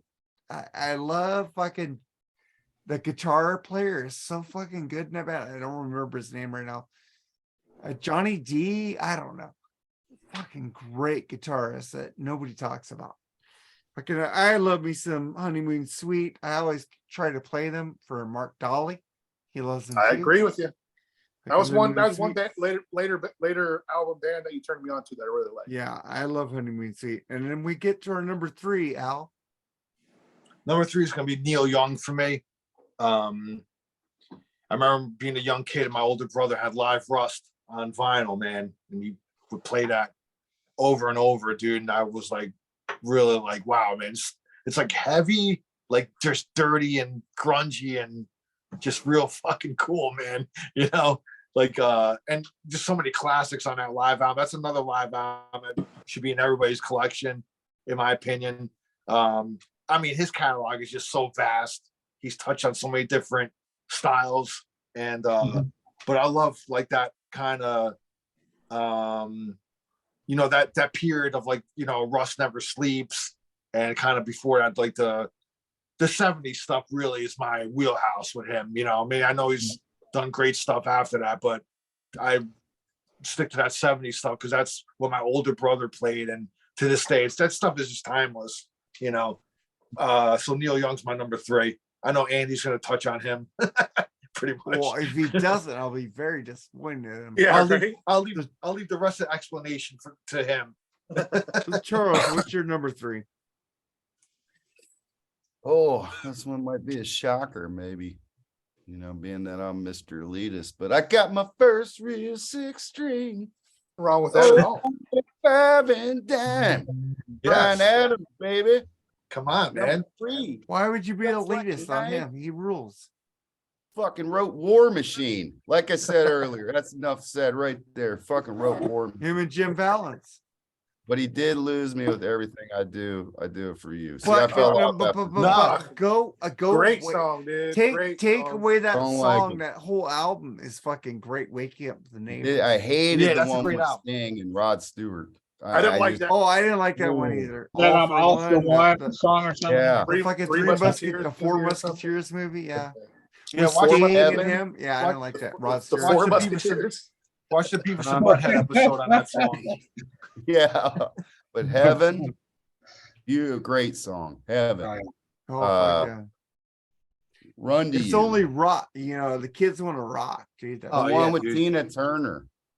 When Yes. your world has been shattered, It's not love. nothing else matters. Don't you Man, worry. Brian Adams is cool shit, man. Don't I That worry. really- riff. Dun, dun, dun, He did dun, become like dun, he dun, did dun, become a dun. mushy ballad guy later on, but I mean, I liked his stuff before that. Well, his so new album is nice. fucking amazing. It is Mutt very Lang good. is producing again. He's huge. He's fucking Brian Adams, man. I dig him. So number 3. What's your number 3, Jerry? Oh no, Andy. What's your number 3? The same as Charles, man. Brian Adams. That dude is awesome, you know. The Summer of '69, such a great track, you know, Run to You.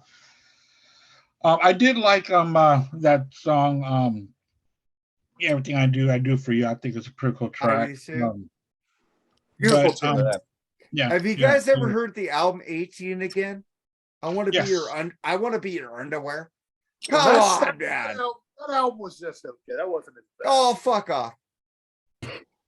No, but I do like Brian Adams, and he is my number 3. Good pick, dude. So, what's your number 3, Jerry? I think you picked them earlier. I love this band. Again, another band that was in the 80s, and I don't even know if they're still together, to be honest with you, but I love them back then.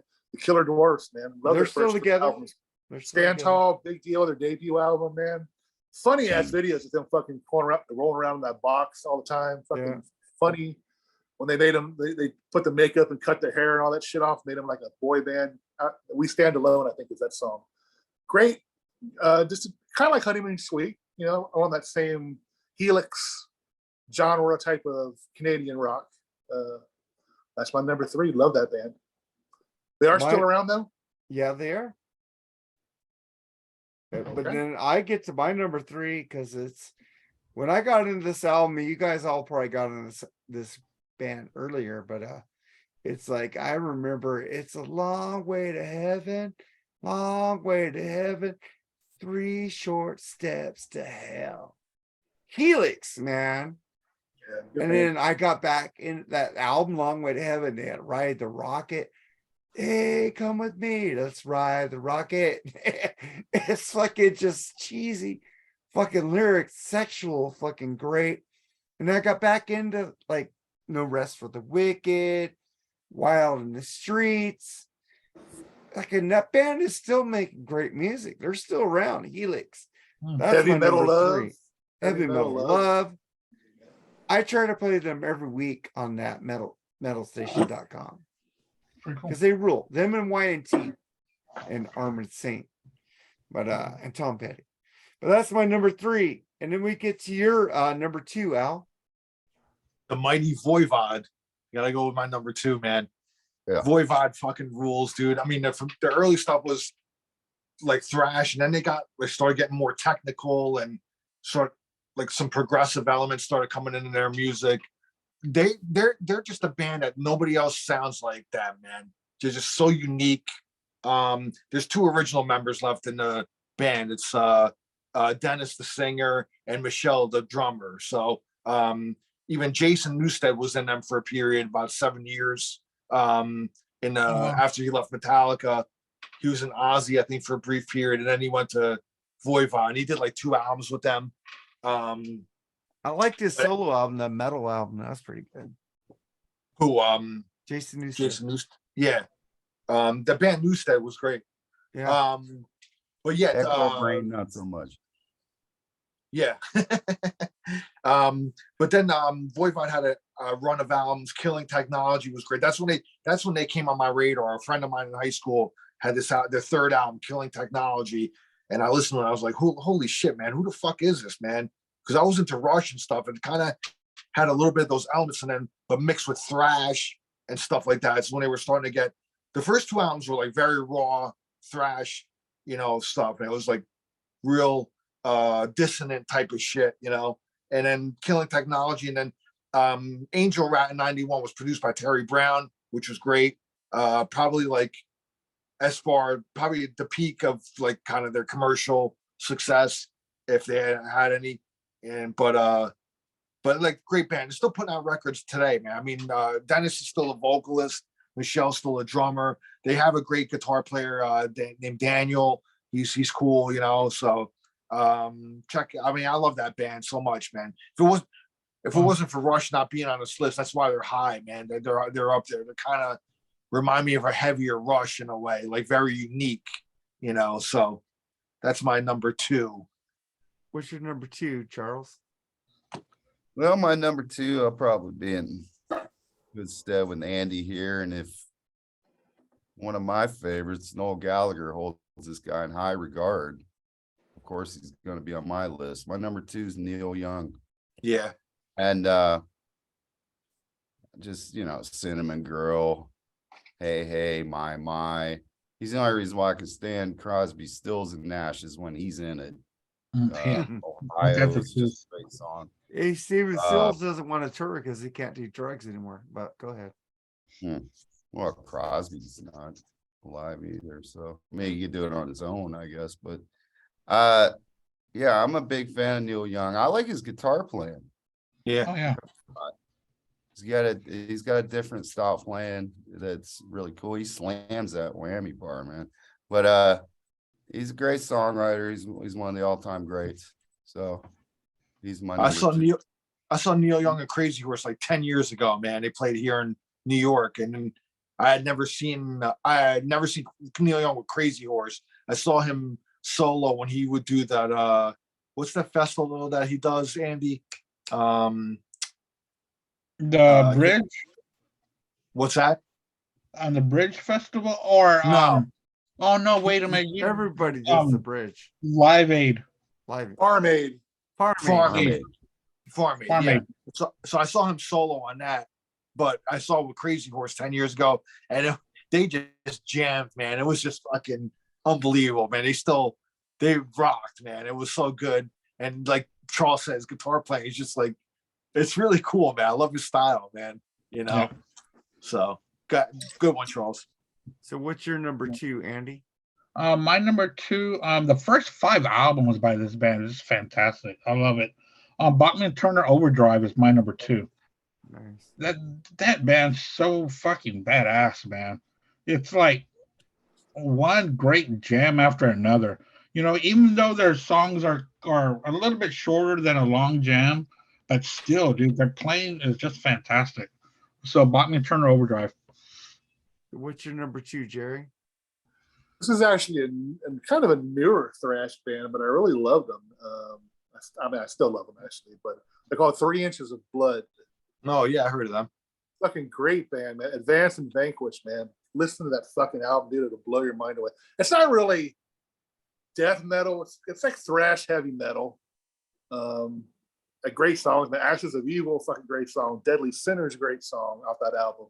Recommend them highly if you've never heard it before, man. That's my number 2. My number 2 is like the first tape I ever stole from fucking Sears and Roebuck Company. Fucking Bryan Adams, Cuts Like a Knife. Cuts Like a Knife, man. Fucking tape. Of course, he'd be my number 2. Reckless, Cuts Like a Knife, his first album, Waking Up the Neighbors, his newer albums. The guy can still write good songs. He even sang with Scary Spice. That's On a day like today. okay. Well, that's not Yeah, my, dude, that's a great album too. Fucking, I haven't heard a bad Brian Adams album ever. Hmm. So Brian Adams is my number 2, and he is touring the United Yeah. States, fucking America right now. Jerry, didn't you get tickets? yes, I do. It's still coming in the week after Rocket Pod. Why wouldn't you? Joan Jett's opening because she opens for everybody. Joan Jett fucking opens up for everybody. I must have seen She her like opens for 10 times everybody. opening up. Yeah. But I would get tickets, but I want to see you too. Why? I'm Vegas. sorry. I would go see you too as well. You They're two going- fans they're- are they're fucking doing a- just as They're doing the bad. Vegas thing, right? Yeah, they're doing the Spear, dude. Octung Baby, I think is what they're doing too. They're doing Octung Baby. I love that Yeah. fucking album, man. Yeah, but Enjoy. Larry Mullen isn't going to Oh. be drumming for them. Yeah, Larry Mullen's not Yeah. going to be drumming, but he gave Right. his blessing to have that fucking Swedish drummer or whatever he is to come Dude, in. that and band form. had never changed anybody since No. That is true. 1979. That is true, That Andy. band Good has point. so much integrity, more Yep. than Kiss ever had. I'm Oh, just saying. please go to number 1. I will go. My number 1, Al. What's your number 1, Al? I love you too. So fuck off. The one and only Frank Marino and Mahogany Rush. Got to be my number Awesome. one, man. Oh, yeah. I saw Frank Marino like about 13, 14 years ago here. He played at a club called BB King's here in New York City. I sat down at a table with a friend of mine. We took the train in and stuff, and he started playing, dude. And as the fucking night went on, he just got better and better. And I had to scrape my jaw off the floor at how fucking good this guy was. Seeing him up close, personal, up close and personal, man. This guy just was jaw-droppingly good, and I can understand. Nobody knows. More people Did you should get know a about picture this with guy. him? No, I didn't meet him. That's sad. But You I get a wish I picture of did. everybody. I wish I did. But he, a couple of songs into the set, he was like, just hang in there. It's gonna be a long show. The fucking show was like 3.5 hours, man. Yeah. And by the 2.5 hour mark, my friend was like, dude, listen, I'm gonna go. Because when we took the train, and he lives right across from the train station here in New Jersey, so he could just hop off the train, just walk across the street to his house. So he's like, I'm gonna take off, man. I'm like, I'm not leaving, so I'll just go home later, And I had to see the rest of the show, man. This guy just blew me away, and I'm glad I got to see him at least once, because I know now he's retired. He's not touring anymore. He has like some sort of unspecified, I guess, illness or something. I don't know what's going on with him, but I should just, if you're just gonna have one thing by him, you gotta have Mahogany Rush live, the live album from '78. It's just like jaw-droppingly good. I mean, most bands' killer albums in the '70s were live albums anyway, so Yeah. this is like, this just shows off his talent, and then just get other studio stuff after that, man. I mean, he deserves, for me, he deserves my number one. So Mahogany Rush, Frank Marino. I hope he's gonna be all right. What's your number 1, Charles? Well, Jerry's gonna love this one here. I guarantee it. I ain't apologizing for it. My number 1 is Alanis Morissette. Oh shit.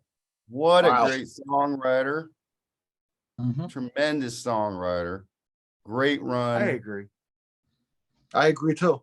Oh, you agree when he says it. When I say it, you laugh at me. No, I said I can't. It's like no Gallagher or Oasis. I can listen to a few songs at a I'm just time. fucking with you. I just stop. Sorry, Charles.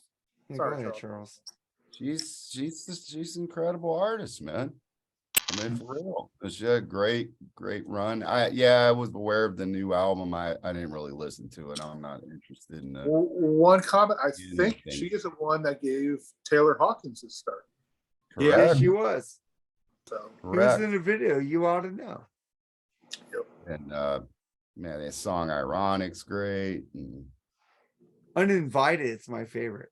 that's a Oh. fucking great tune, man. tremendous. I mean, but again, I know it might be funny to put her over Neil Young.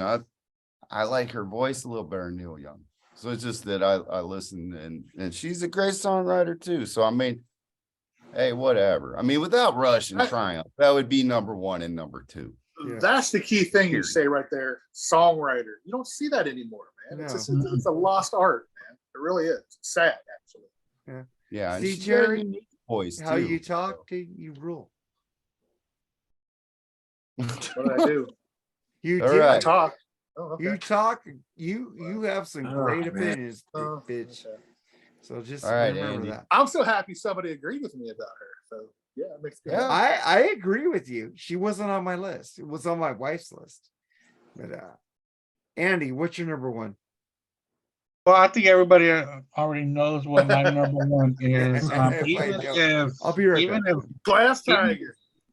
even if Rush, right, even if Rush and Triumph were on this list, Neil Young would still be my number 1. He's only number 2 to the Beatles, in my opinion, in my world of rock.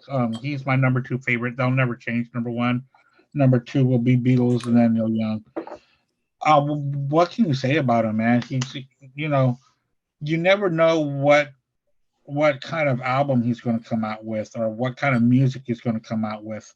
The 70s was his bread and butter, which is true. In the 80s, he tried a little bit too many different things, trying to find a niche. So, one album is electronic, another one is rockabilly, another one's straight country, another one is new wave. But in the 90s, he really came back to his own, where they were calling him the Godfather of grunge, which I don't like the term or whatever, but when he came out with Freedom and Harvest Moon and a bunch of great albums in the 90s, and he continued that into the 2000s. I've seen him about 5 times. He's just like I said, he's one of my favorites. I love his music. The first album I got by him was Live Rust.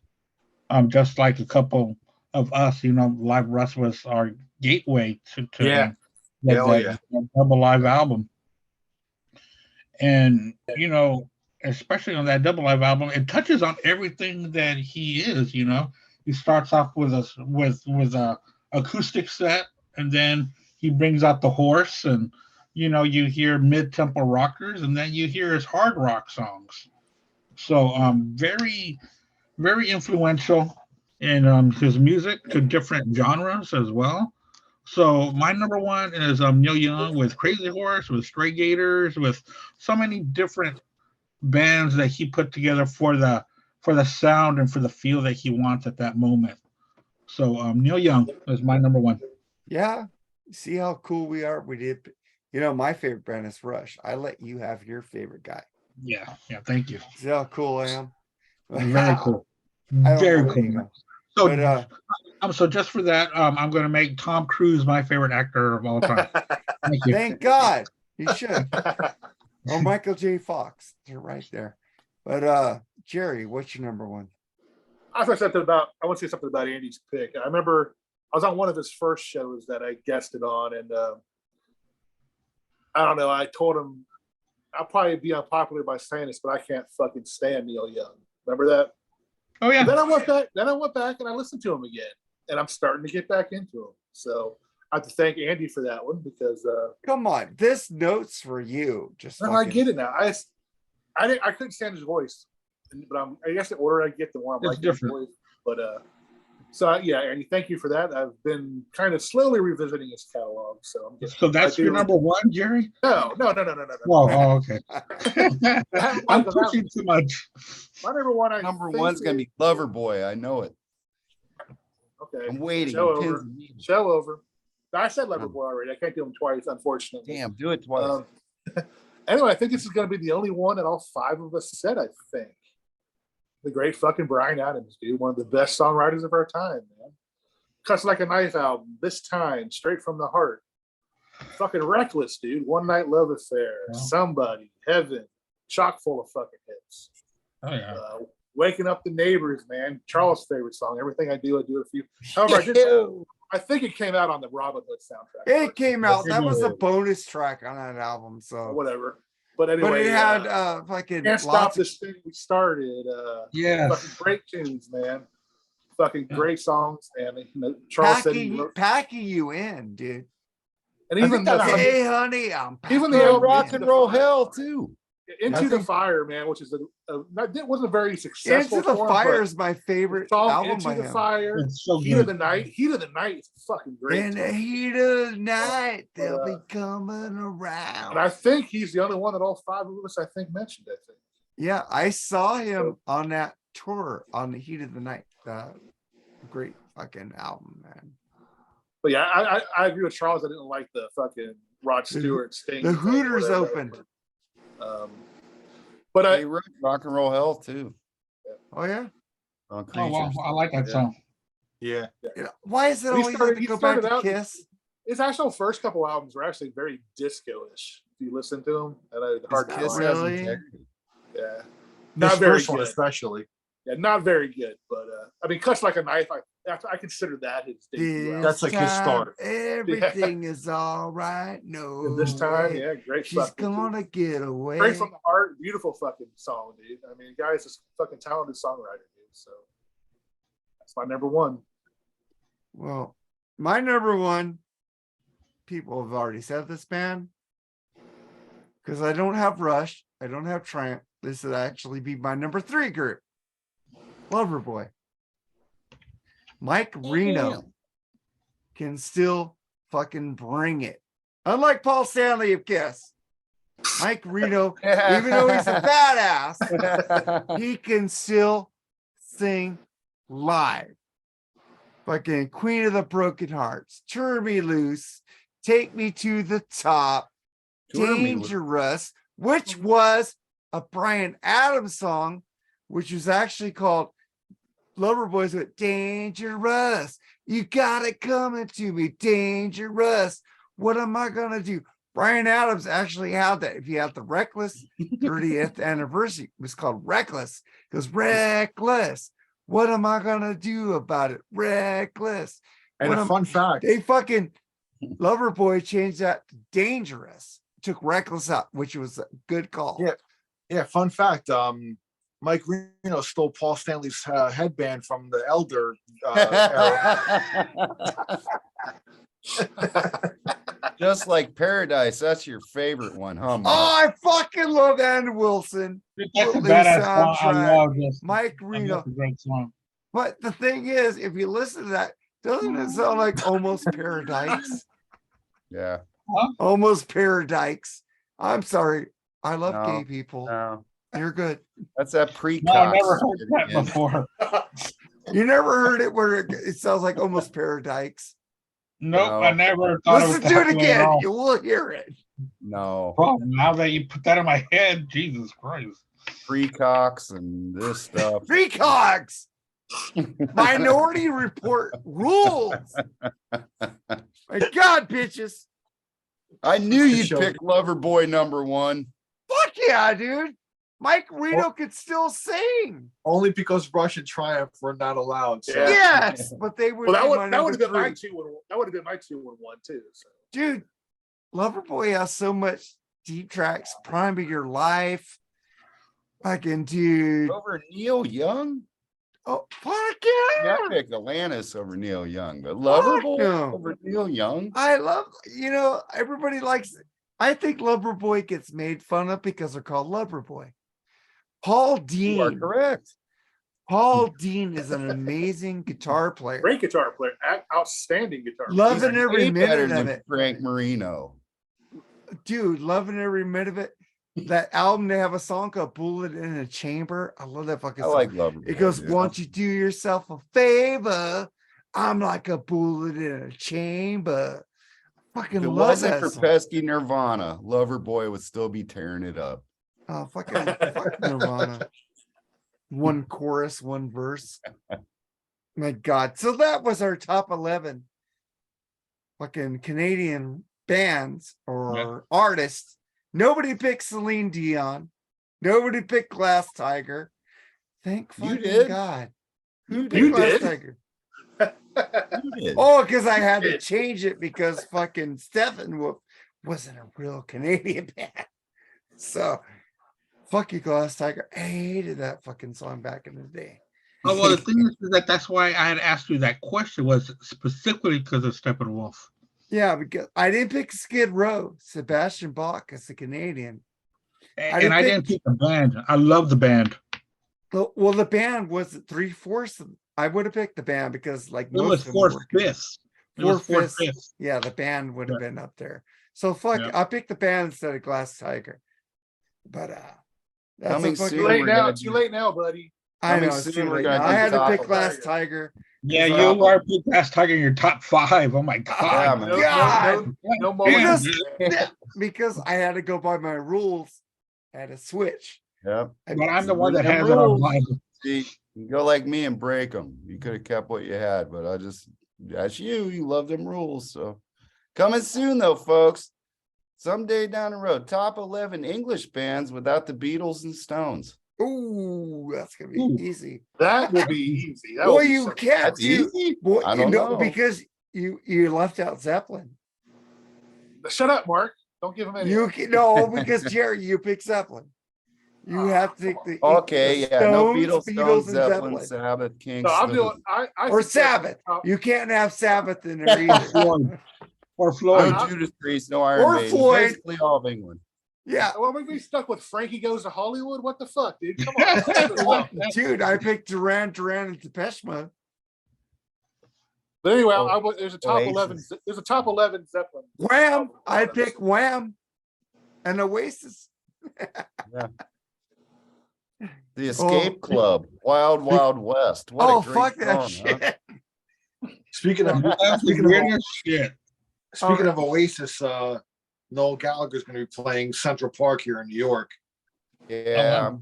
I gotta Yeah, figure Charles out is trying to that. go get me to see him in LA, and I go, well, you know what, Charles, I go with you if you're here, but you're not here, so I'm not going with you. He's touring with Garbage. If you Ooh, like that. Yeah, I like Yeah. Garbage. Oh, Yeah, he's touring with Garbage. Yeah. So. Shirley Manson's such a hottie. She still is. And Oh he's my God. playing amphitheaters, Mark, not rib houses. Oh, I did. Rib I house. have I ever put down Oasis? No. Iced houses. Rib houses. oh god, Rib houses. That's even worse. Playing bigger Sammy venues Hagar and don't tricks play are- rib houses.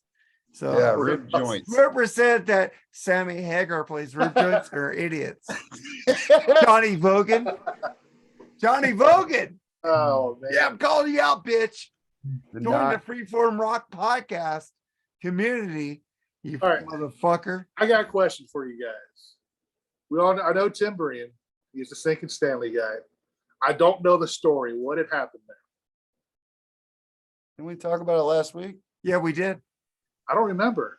he went broke- to He broke He the went to, he broke the He lip broke sync. that he got Doc McGee to say that Oh, he okay. lip We synced. did talk about that. My bad. Yeah, we did. Yeah, we did. Okay. I was fucking drunk. I'm drunk right now, but But I still anyway, remember. So And Susanna Hoffs is better looking than Belinda Carlisle. All right. well, of course, dude. I mean, Oh, I don't know. Maybe Madonna. no, Madonna. Susanna Madonna Hoffs. is You Not gotta even in hunt. this argument anymore. Yeah, Well, see, Susanna- that argument Buddy. ends with Susanna Hoffs. I don't care what the fucking yo-yos look like. Susanna I Hoffs saw is a Hoffs. great Instagram little short clip it today. She did an acoustic version of Manic Monday, and it was Oh, yeah? really good. Yeah, in her house. So She's really follow her awesome, on man. Instagram, folks. She still got that voice. Yeah, she So- does. But Did we talk about that last week? I do not we remember. did. But I'm fucking getting crazy here. yeah, let's get to the end of the show. Al, I want you to pip your shit. Be Cool to Be podcast out. Fucking Facebook page, YouTube channel. I put Deep Purple up on there, but I got blocked. Ah, that sucks. But I'm gonna have to create a an account for like BitChute or something and put like stuff like that up there. That's because YouTube's like fucking sometimes they're just so fucking picky with what you put up there. But anyway, I'm going to see Winery Dogs next week. Fuck It's yeah. probably my next show. And yeah, man. And my friend knows Billy Sheehan actually, so he's trying to get passes for us. So you might see pictures with me and fucking Everybody from Wandering Oh Dogs. my God, dude. You know, why don't you say, hey, dudes, I'm on this YouTube podcast called the Mark and Jerry with Charles thing. Yeah, if you ever go to Rocket Rock, We'd like to picture with interview us. you, and we won't send it to Blabbermouth. Anyway, man, that's what I got going on. I'm gonna be on Sunday. I'm gonna be on Rock over. yeah, rock and roll over Rock the all fuck, over man? your podcast. rock all over you podcast. Yeah, I don't Andrew the only and one that fucked up. Conestrachi and Eric Ernst. Yeah, with Eddie, yeah, yes, and I love and, them. They rule. we're gonna be doing Journey, Departure, and Caddyshack. Oh my God, assholes. That's my Why shit. you want to do it? I would do it, but they ain't gonna have me on there because I'm fucked up. But So Charles, Sunday, that's gonna be the episode Sunday, which he says doesn't usually come out for a couple weeks anyway. it doesn't. So What did I just? I did the Cars Candy out. That's an opposite. Yeah. Great episode. Andy, pimp your shit.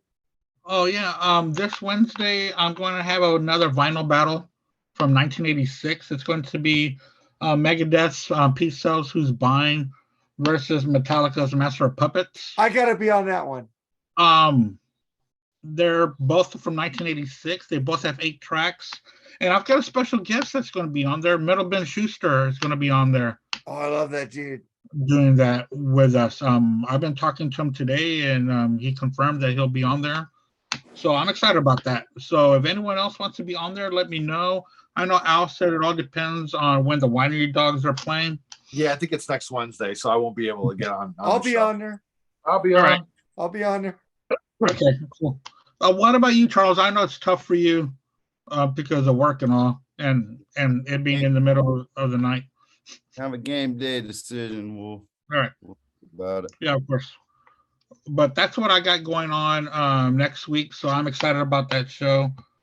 And yeah, it's going to be interesting to go track by track and see which one's actually the better album.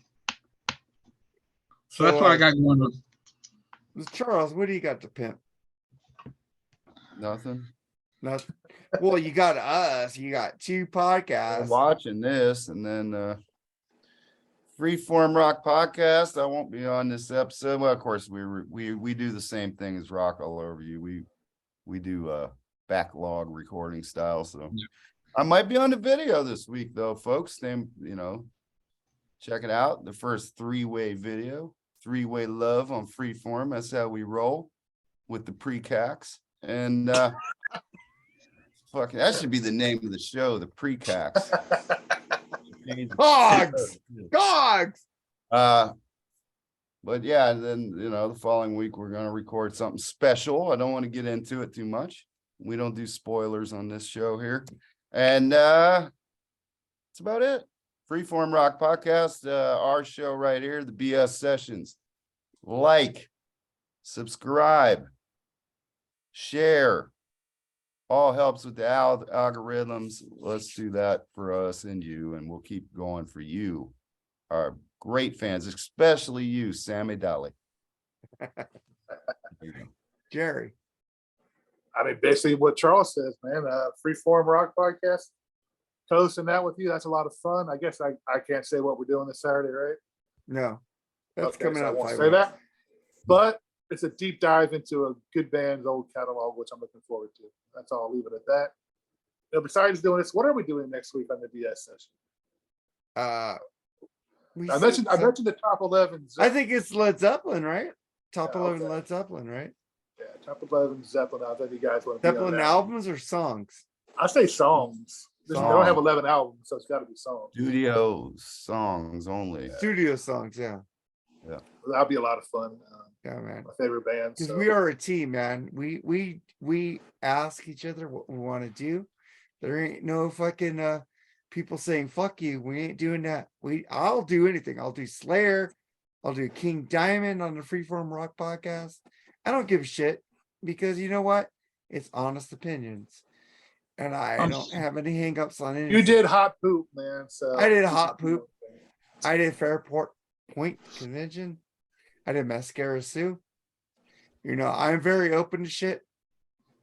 And Lee rules. I love him. But I just want, like Charles said, I want you guys to like and subscribe to this podcast. Mark and Jerry with Charles, BS Sessions. Check out the Freeform Rock podcast. We have an episode every Friday. We have a video every Saturday. And there's going to be a lot of episodes that all me, Charles, and Jerry are doing together. So it's fucking cool. I like that because I have more freedom. I can pick more shit. You guys can pick more shit because I ain't a bitch. I love you, Lee. No, I don't love you, Lee. I like you, Lee.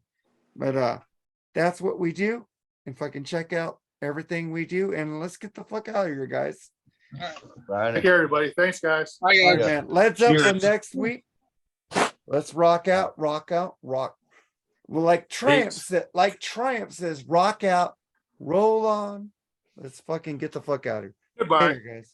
Bye, guys.